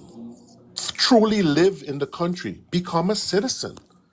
Truly live. Become a citizen. Enjoy all the fruits of this country because you're living, you're abiding by the laws, you're paying taxes. You know what I'm saying? All right? And then you come and say you're able to vote, you're able to chart, you're able to take a stake in the country. You know what I'm saying? And it's like I've convinced so many people to become a citizen, and now these people are acting like that doesn't mean shit. That doesn't Yeah. matter anymore. Why? Because wait a second, because your political party is so pervasively fucking racist that black and brown people who immigrate here and who are from here won't vote for you. And you're afraid with your great replacement theory that because we are having more babies than you, you're afraid that in a couple of decades you won't be able to win a national election ever again. And so you Yeah. physically want to remove people who won't vote the way you want to vote from the country for bullshit reasons. And the thing that has me so livid about the Supreme Court, they have just enabled it. Yes. Yes. Very true. And I've been wondering about the fact that the minority population has been growing faster than the majority population in America. And my very loose theory has to do with country music. I think it's hard to bang to that shit. And that's what's causing the numbers to be so different. Jessica, you've been waiting for at least a half hour very patiently. I appreciate that. So please take as much time as you would like to talk about whatever you'd like to talk about. No worries. So I kind of wanted to touch back on the original topic that you had brought up and Donald Trump and how he started off during his campaigns of, oh, we're going to specifically go after, this certain subsect of people, and then we're going to broaden it to this and this and this. And I know that we've made, the comparisons, of course, several times throughout conversation tonight of Germany and how a lot of people get so upset about it. But I really want to kind of drill in on that a little bit of the exact comparisons. Like in 1920s Germany, Berlin was an extremely progressive city, right? It was home to one of the first transition centers in the world, right? And just a mecca of tolerance, especially towards the LGBT community. And then one of the first things that Schmittler did when getting in office is he started targeting. Of course, he campaigned as well on, okay, we're going to go after these certain subsects of people. And then whenever he got into office, he started targeting marginalized communities. One of the first communities he went after was the LGBT community in Berlin. Right. And so he started there. And then when Donald Trump got into office this time around, we see one of the first executive orders he writes having to deal with trans rights, right? And then after that, we start seeing Germany going after political opponents. And then we see Donald Trump with the DOJ launch Operation Whirlwind, right? Where anyone who speaks out negatively or in a what can be perceived as threatening manner towards anyone in the Trump administration can be gone after for and criminally prosecuted. That's current DOJ policy right now with Operation Whirlwind. And then, we see now he's talking about denaturalizing people. Well, whenever by the time he started going after the Jewish community, the way that he was able to start doing that in Germany was to take away German Jewish citizens' citizenship. He is following the exact blueprints. And it kind of pisses me off because it seems like no matter how much we shout this out into the void, people are not listening, and they are getting so up in arms when we call it like alligator Auschwitz, because let's be fucking honest, that's what it is. And we started talking about it with CCOT, and people, oh, well, why would I care about a prison in another country? Well, because Auschwitz was in Poland. This is how these things start. And I just want people to open their eyes. And I think that this was always the goal. I think that Trump always had a set goal in mind of he's going to start small and garner support, and he's just going to increase it little by little to eventually anyone who speaks out against him or anyone who doesn't look the way he wants them to look, and whether they're homegrown or not, they can all just be sent off and they're no longer our problem. And we're going to, make ICE the new day Gestapo and have modern day Joseph Goebbels with fucking Stephen Miller and we're just going to follow the exact blueprint, and it pisses me off that people aren't paying attention to it. Right. And I'll land my plane there. No, those I'm are paying attention all to it. yeah, those are all excellent points. And yeah, and especially that last point, that last set of points that dealt with the reaction that people are having to this. It reminds me of every sci-fi film where the smart guy says, "Hey folks, we have a problem," and everyone goes, don't worry about it. And then of course they have the exact problem that he described. And even in the 30s in Germany, a lot of people that either were from that time and experienced that, or historians have said this was the same thing that happened there. You had people that were ambivalent about it. You had people that were for it, and you had people that were against it. But you had, I suppose, some people that just wanted to pretend that it wasn't happening. And So I get that, and I'll just make this one point: is that because of how every country instills an emotional attachment to the citizens, and from the citizens to the country, and theoretically back to the citizens, but really it's just they want your devotion.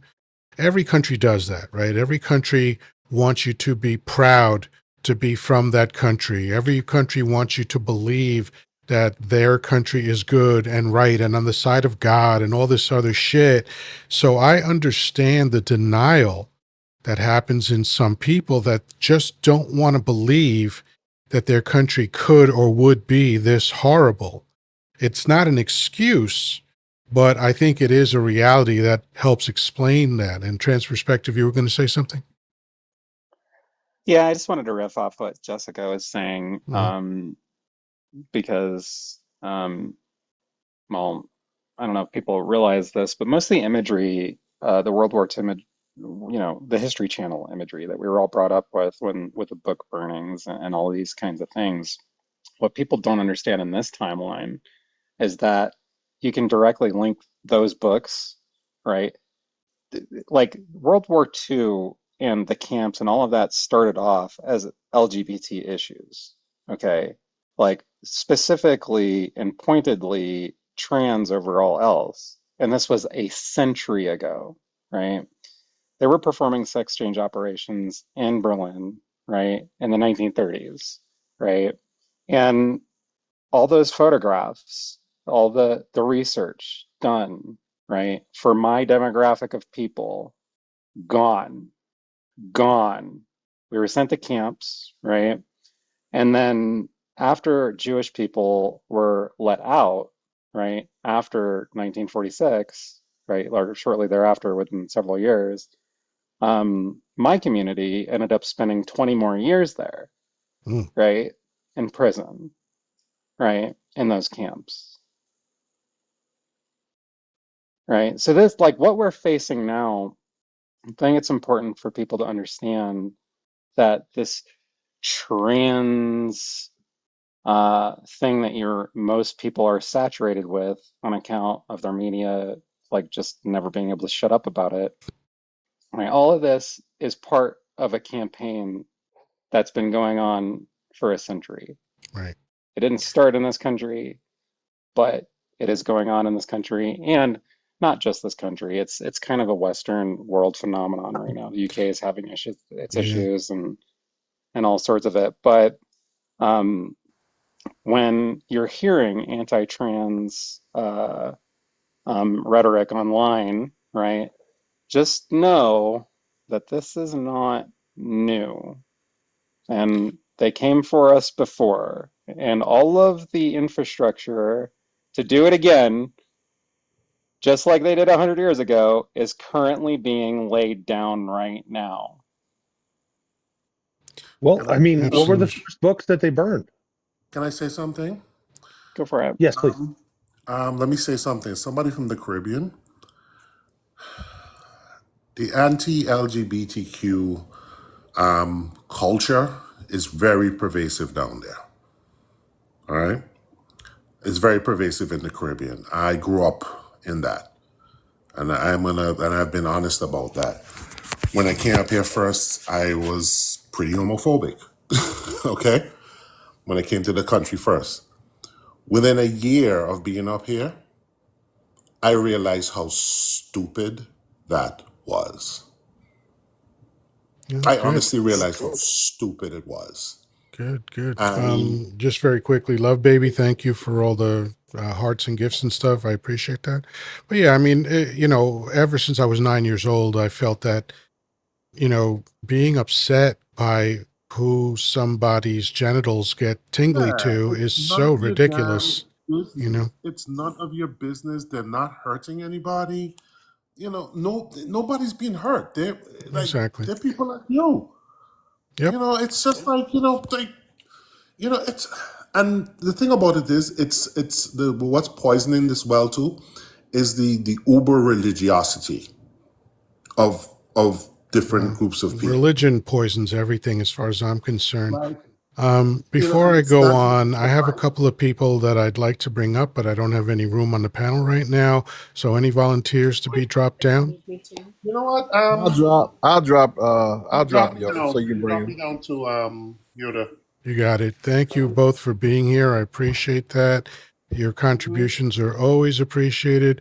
Vicky, I'm gonna send you an invitation to come up because I always enjoy hearing from you.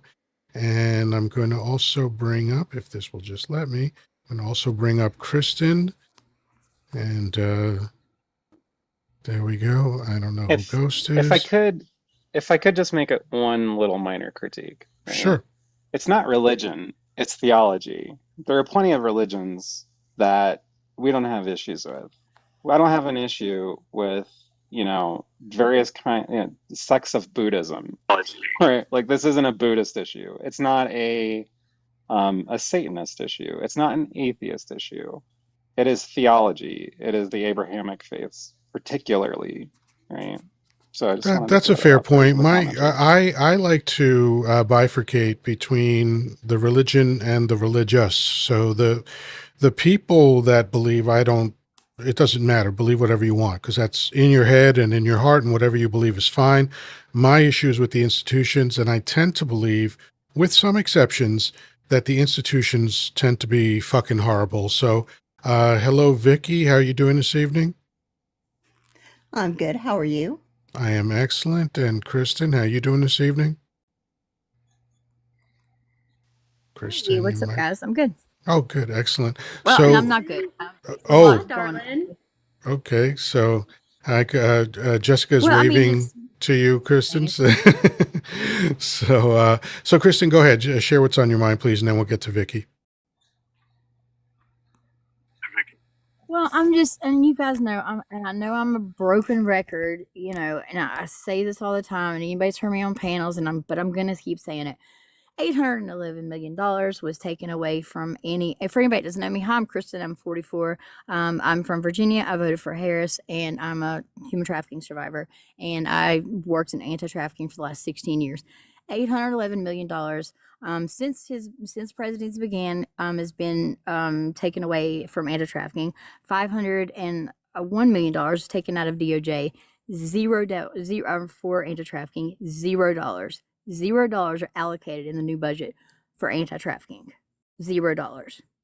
Now, when we're looking at a president whose family made their money off, who Grandpappy Trump made their money off of brothels in New England, and we're also hearing he may or may not be on Epstein list. Like, let's all be real. If he's not on Epstein list, we're all sure that he's done terrible, terrible things to women before.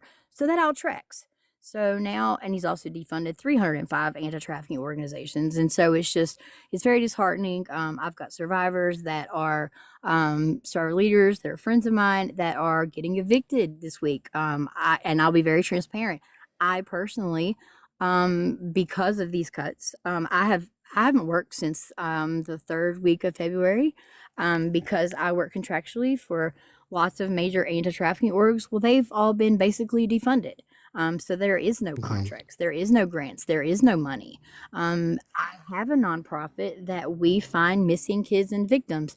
I've never received a paycheck for that. We do it voluntarily. We use OSINT, which is open source intelligence, and we're out here doing the work while the government is just like, oh, this money isn't important. Nobody needs this money. Nobody cares about trafficking. So for people that want to come, anybody that wants to say that Donald Trump is America first, and let's be very clear, what I'm talking about is domestic trafficking. We can talk about the border. Is there trafficking at the border? Absolutely. But I'm talking about domestic trafficking. Blonde haired, blue eyed girls like me that were very privileged that still ended up being trafficked, little kids, and the brown and black kids that are disproportionately, very disproportionately, largely abused in trafficking, in foster care, in marginalized and poverty-stricken communities are the ones hurting because of this. And he doesn't care. He doesn't care about you. He doesn't care about MAGA. He cares about himself. So for people to be like, oh, he's America first, he's doing what's best for the country, fuck off. Like it's wild to me. I've done this, work for 16 years, and I've never ever seen it as bad as it is right now at all. Yeah, most of the people that are rah rah and thumping their chest and all that, they're operating from their reptilian brain completely. But before we go on to Vicky, hey folks, we got 43 people in here. Let's keep tapping that screen to let TikTok know that you're enjoying this live and this amazing panel of people that I am blessed to volunteer to come up and share their wisdom and strength with us. I have 5 out of 100 of the community likes something or other. They're only a coin each, so please feel free to contribute to that if you can. And Vicky, what's on your mind?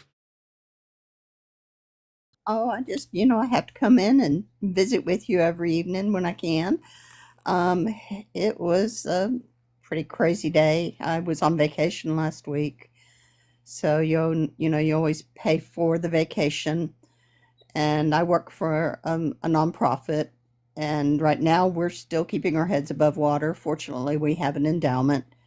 It's a public library, and we are under attack both at the state level and the federal level. Not nearly, I mean, I can't even imagine what you're going through, Kristen. It just, hearing your story made me want to cry. It's unreal. And, you know, growing up a blonde haired kid, there, but by the grace of God type story, I can't imagine. But, I'm trying to channel my better self and do better and try to be a positive voice when it comes to things, especially whenever we have people like this dude that's been on here being a Mr. Remember America First, being a jerkwad duty head. I know. Hey, Vicky, can I ask you guys and the rest of the panel a question? Like, I really thank you for what you said, and I really appreciate that. And I've very much been in that sort of like, oh, I want to be a positive voice. I want to make sure that I'm, because I want, especially like when because I do protests and everything, and I speak in front of Congress, regularly, and I always try to be like, show that decorum and show that professionalism, so like, it doesn't give the other side any ammo, sort of thing. But at what point we've drawn our line in the sand, right? Like the Democrats have, I'm sorry, not even Democrats, people who have a heart. We've drawn our line in the sand. We know where we stand on what is not okay and what is okay. We've drawn our line. At what point does this trying to be that positive voice, because that's what I've been trying to do, when does that not enough? And what are next steps? Like, what do we do? I feel like that there's a lot of things that we could learn from like the civil rights movement on, like, I think that was probably next steps on like civil disobedience and stuff like that. But at what point are we gonna have to start getting bare knuckles down in the dirt ready to go? Like, what do we do? Like, how do we fix any of this? Well, before anybody else jumps in on this, I'll give my 2 cents discounted to a penny for inflation. But even though I consider Christ a fictional literary character, that doesn't mean that there's no instruction that we can derive from the fiction. And remember, he got angry and overturned the table at the money changers. And what that tells me, metaphorically or by example, is that everybody's breaking point is going to be different. And what you do when you reach your breaking point is going to be different. And what I encourage everybody to do is whatever you can that doesn't harm anybody else. Because I don't want to advocate for that kind of shit. But, you mentioned the civil rights movement. Part of what made the civil rights movement successful was interrupting commerce. Because at the end of the day, that's all the money changers care about. The wealth class in this country doesn't view us as valuable in human terms. They view us as valuable in monetary terms. It's about, do you have your social security number or ITN? And are you paying taxes and being good little consumers and buying all the bullshit that we sell you? Right? That's what they care about. So that's why Martin Luther King Jr. was successful. But remember that there is always the potential price that you're going to pay for whatever rebellion. And I don't say that to discourage anybody. I say that because I'm a realist. And sometimes people talk all the kumbaya shit, and that's fine. But we live in the real world, and there are consequences for our behavior. So whatever you do, just remember you're going to pay for what you do. And you just have to decide if that price is okay with you. It's what Sean Connery said to Kevin Costner in The Untouchables. What are you prepared to do? So we have a limited amount of power as individuals in America, and I'm almost done. And with that limited power, the only sin really is not exercising it at all. And then you just have to kind of wait and see what happens to you. And that's an option. That's a choice. And I won't criticize anybody for making that choice, but realize that waiting to see what happens to you might not be advisable depending on where you are in the spectrum of human beings in America. For myself, especially as a minority in America, I encourage minorities to understand what's going on. We've seen this before. We don't want to see it again. So let's take the lessons from history and make our decisions based on that. What were you saying? Kristen, it sounded like you had started saying something. I'm lagging bad. No, so no worries. No worries. Yeah, can you hear me now? Now I stopped being able to. Now I can hear you. Oh, okay. Okay. No, I was going to say, I think that there are a select few of us, and when I say that, I'm going to say YT people that are not so, and I don't mean select as in like, I just mean that we have a privilege, right? That whether you have never identified yourself, if you're white, if you've never identified yourself as somebody that has privilege, now is a good time for you to identify that.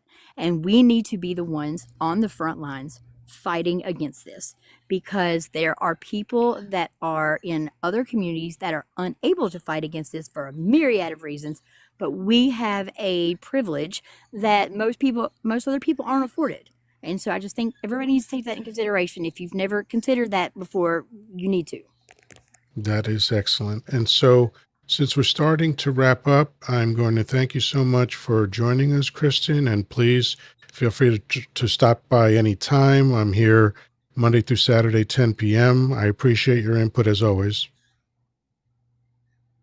All right. And I'm going to go in no particular order. I usually end with Danny, but Jessica, what are your final thoughts on the evening? Well, I have loved hearing everyone's perspective. For one, you have great lives, Yoda. Well Thank you. done. Um, of course.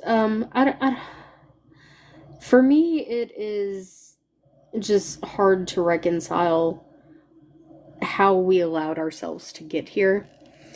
Um, and I think, I don't know, it's one of those things. We've been screaming it from the rooftops for years now that this is what was going to happen. And people didn't listen, and now we look around and people are suddenly like, "Oh, I kind of regret my vote for Trump." That for Yeah. me, I don't have any sympathy. I don't. I mean, if we can get more people to start actually educating themselves, that's great, but at the same time, I'm so angry at this point that I've lost sympathy. I certainly Um, understand that. I don't know. I want everyone to, like, I've been going back and forth in the comments here with Remember America First, that D bag. And like, and I just want to point out one comment he said where he said education isn't needed.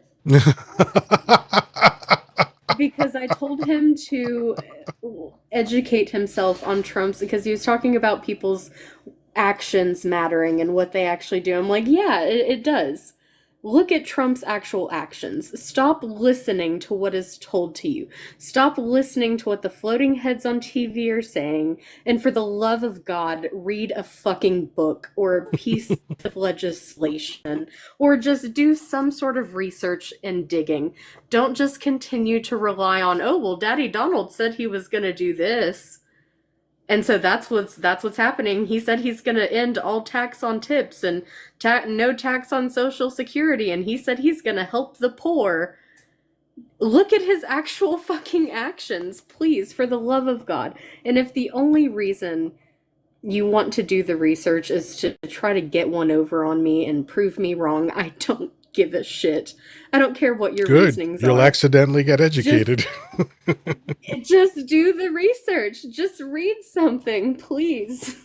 Yeah, absolutely. That's all I got. Just read Thank you so something, much, anything. Jessica. I appreciate you as always. Have a great night. And the other thing that's challenging is we have to remember, well, I have to remember, I'm not going to tell other adults what they need to remember. What I have to remember is that it's not enough to tell MAGA hats to read, because understanding what you read is also important.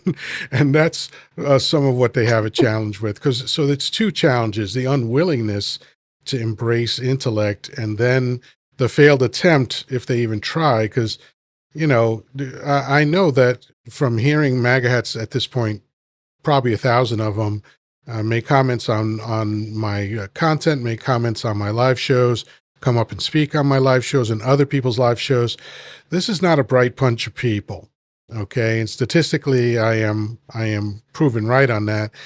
And part of the issue is not just ignorance, but it's willful ignorance. Like on Danny's live, we were showing somebody like, here's the evidence of what we're talking about. And they were still going, so it's nuts. But anyway, Traffic Man, any final thoughts, sir?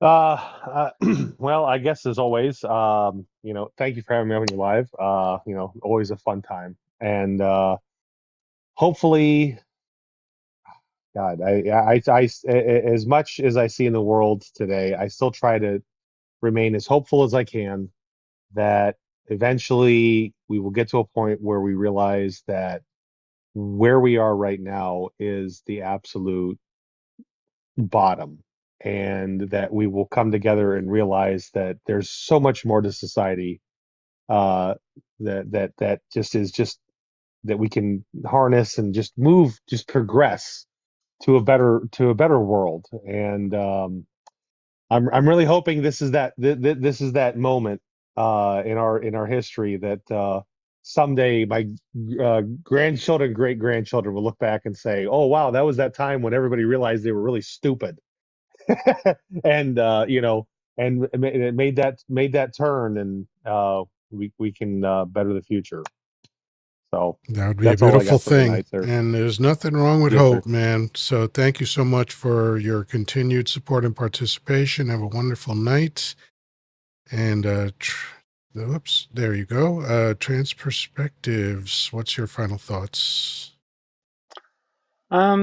Yeah, I guess I just want to say that I am super thrilled to have met so many amazing, wonderful people and gotten to interact with people that I haven't gotten to interact with so far. It's been a real treat. It's also been a real treat interacting with Remember America First in the comments. He is a highly educated PhD candidate or something, I'm sure. He's brilliant, right? It's certainly going to chart the way for us going forward. Thank you for your wonderful contributions, sir. No And with doubt. that, I'll take care. All right. Bye. Have a great night. All right. We're going to go to Vicky next and then round up with Danny. So, Vicky, I know you just got here, but final thoughts, please.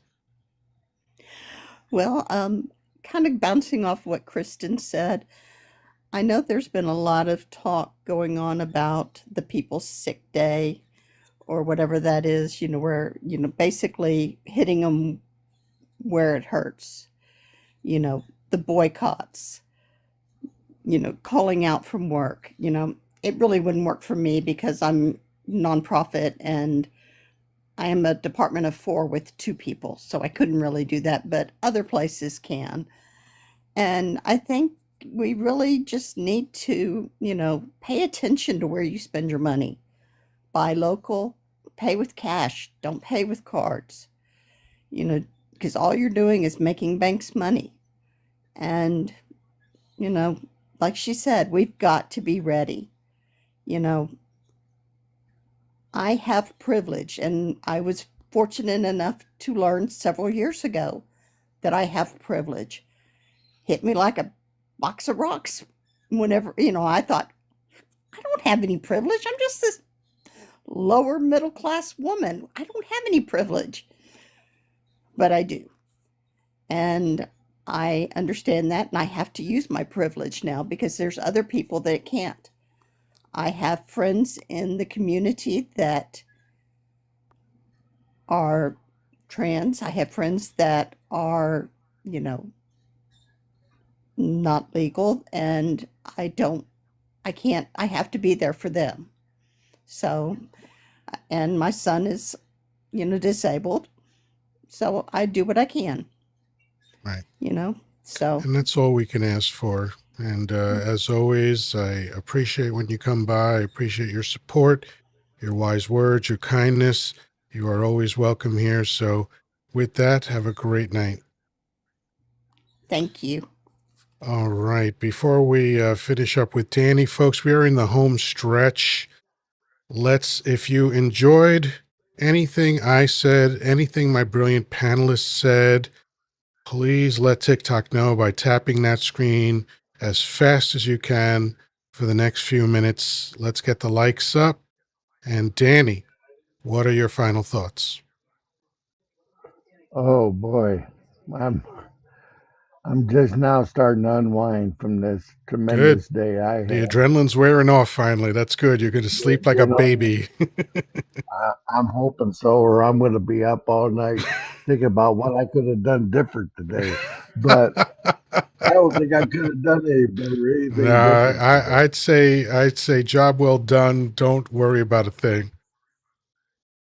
I do have one thing I want to help you out with because I know you're disappointed with your heart me's at the top didn't get much action tonight. Uh, I want to tell you why that happened, and don't take it wrong.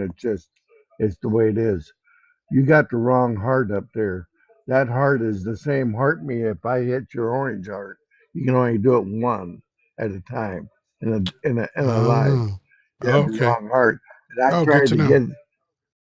I tried to tap more heart for you, and I can't. And then I dawned on me, that's the heart me that Ah, is your orange heart see, me. as So I've you said want to do the before, I have a rosy? lot to learn about how TikTok lives work. So good. That's good feedback. Thank you.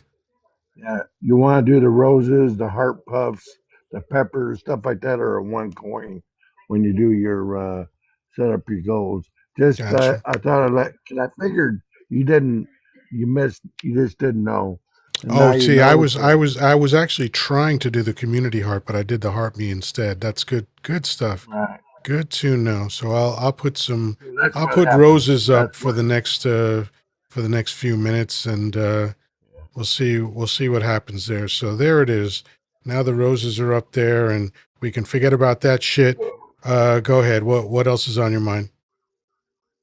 Well, that was the thing. I saw that and I go, well, he can't get any hearts because that won't allow you to do anymore. But anyway, I think the chat will knock out those 100 roses. Yeah, I'll say I that see very that zooming away already. So thank you, folks. yeah. Anyway, it was a good. You had a good live. The last part of it, I was here for. I thought that was tremendous. Your panelists is excellent. I like everybody that was on here for sure. Even a couple of them, three of them were on my panel. So uh, I I really felt privileged to meet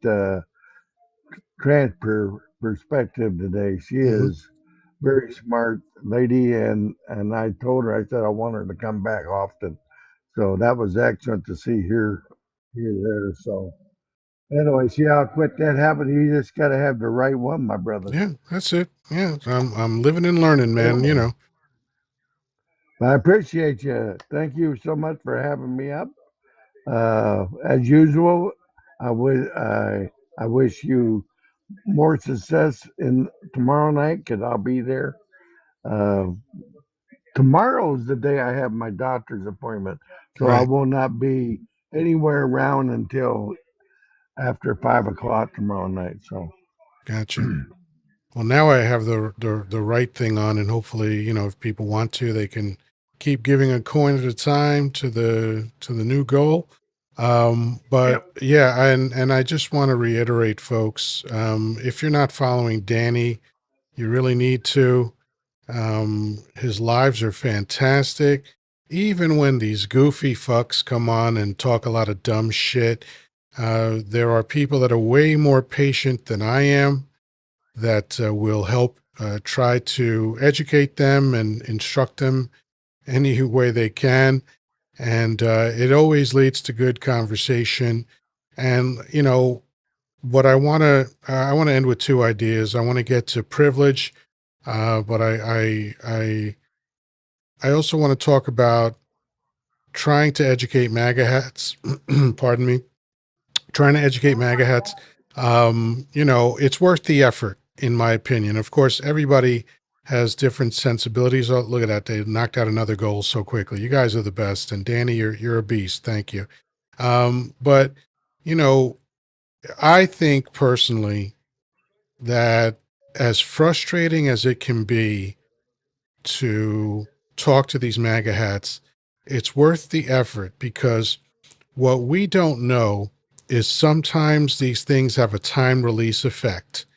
These people who are all defiant and, fighting back and defensive and childish and all that stuff, sometimes, and probably fewer than we'd like, but sometimes they go away from that experience and they think about what happened and they start to realize that their thinking is just unsound and they start to look into things and it's slow.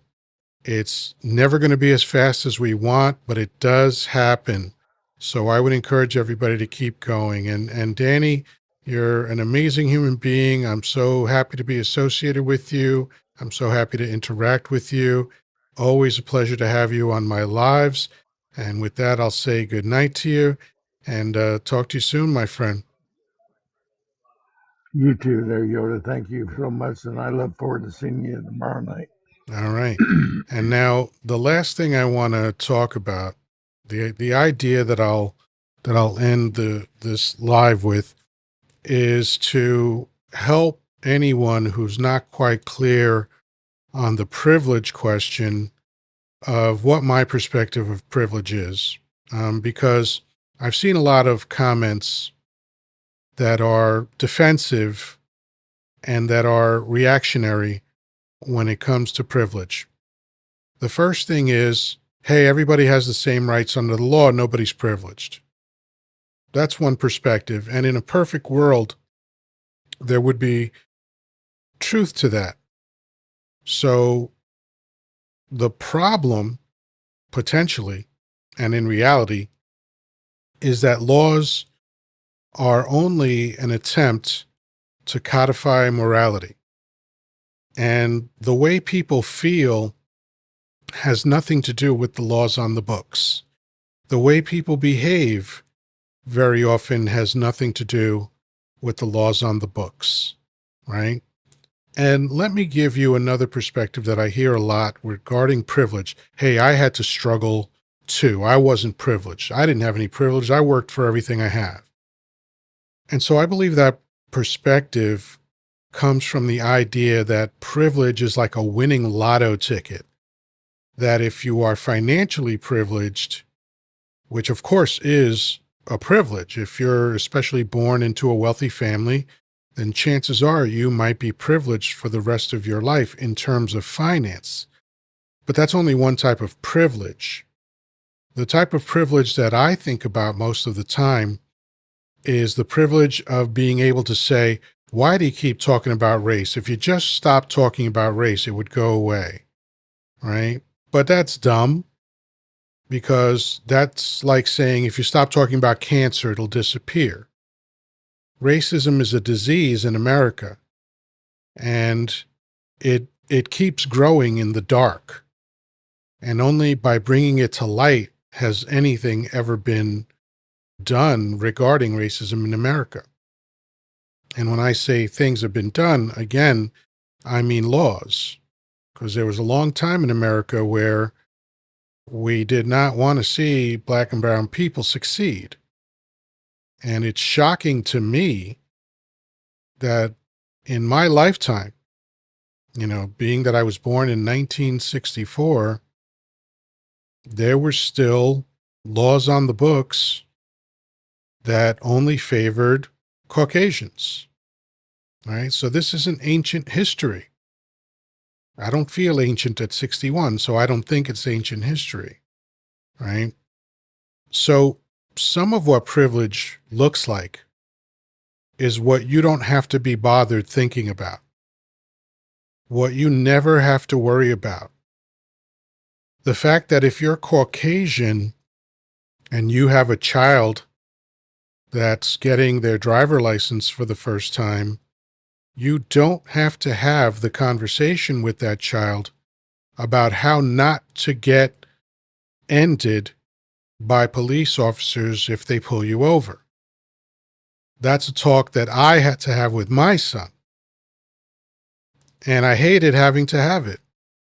I hate that that is the world that I exist in, where I had to look at my teenage son and say, here's the behavior that you have to follow to make sure that a police officer won't get angry and end your life.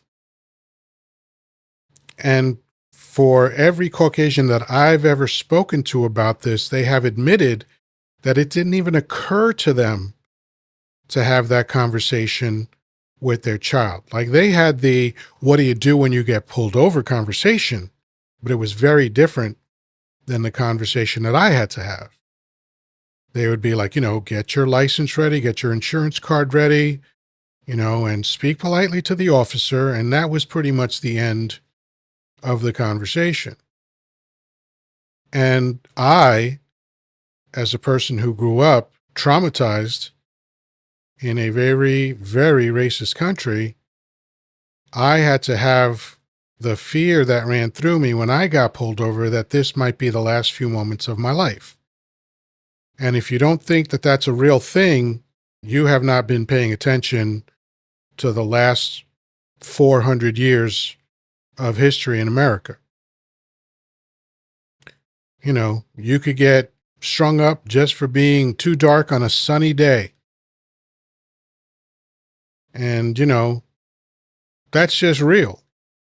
And if you don't believe that, I've got nothing for you. I'm not going to try to convince you of the reality that's right in your fucking face. This is America. This is what has gone on in America. This still goes on in America. And Dump has legitimized racism. So if you can sit around and say, I'm not worried because I'm an American citizen, that's a privilege. If you can say, I don't feel like talking about racism today, that's a privilege. I don't have that privilege. And it's not a woe is me victim kind of thing. It's just reality. I don't have the privilege of ignoring the reality of racism in America. And you're not a bad person if you do.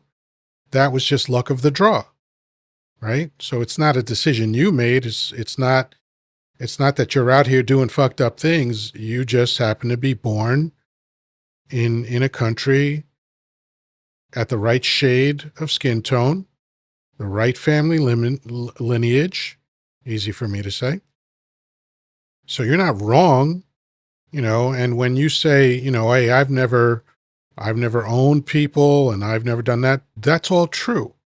And I wouldn't try to blame you for the sins of your fathers, but you're still privileging, listen to me, you're still benefiting from those sins. America was created for you. It was not created for me. America hates me and people who look like me. And that's just a reality, right? So that doesn't mean that I can't have fun, that I can't have good friends, that I can't enjoy my life. It just means that there's a specter that's floating over my head that's not floating over your head. So it's okay if you're privileged. It's not your fault. It's not your doing. But again, if you don't have to worry about certain things, if you never have to concern yourself with certain topics, or are never afraid of what one angry person can do to you because they have a badge or they have some kind of authority over you, good for you. That's fantastic. But try to remember that there are people that don't have that privilege. So that's the end of my TED Talk.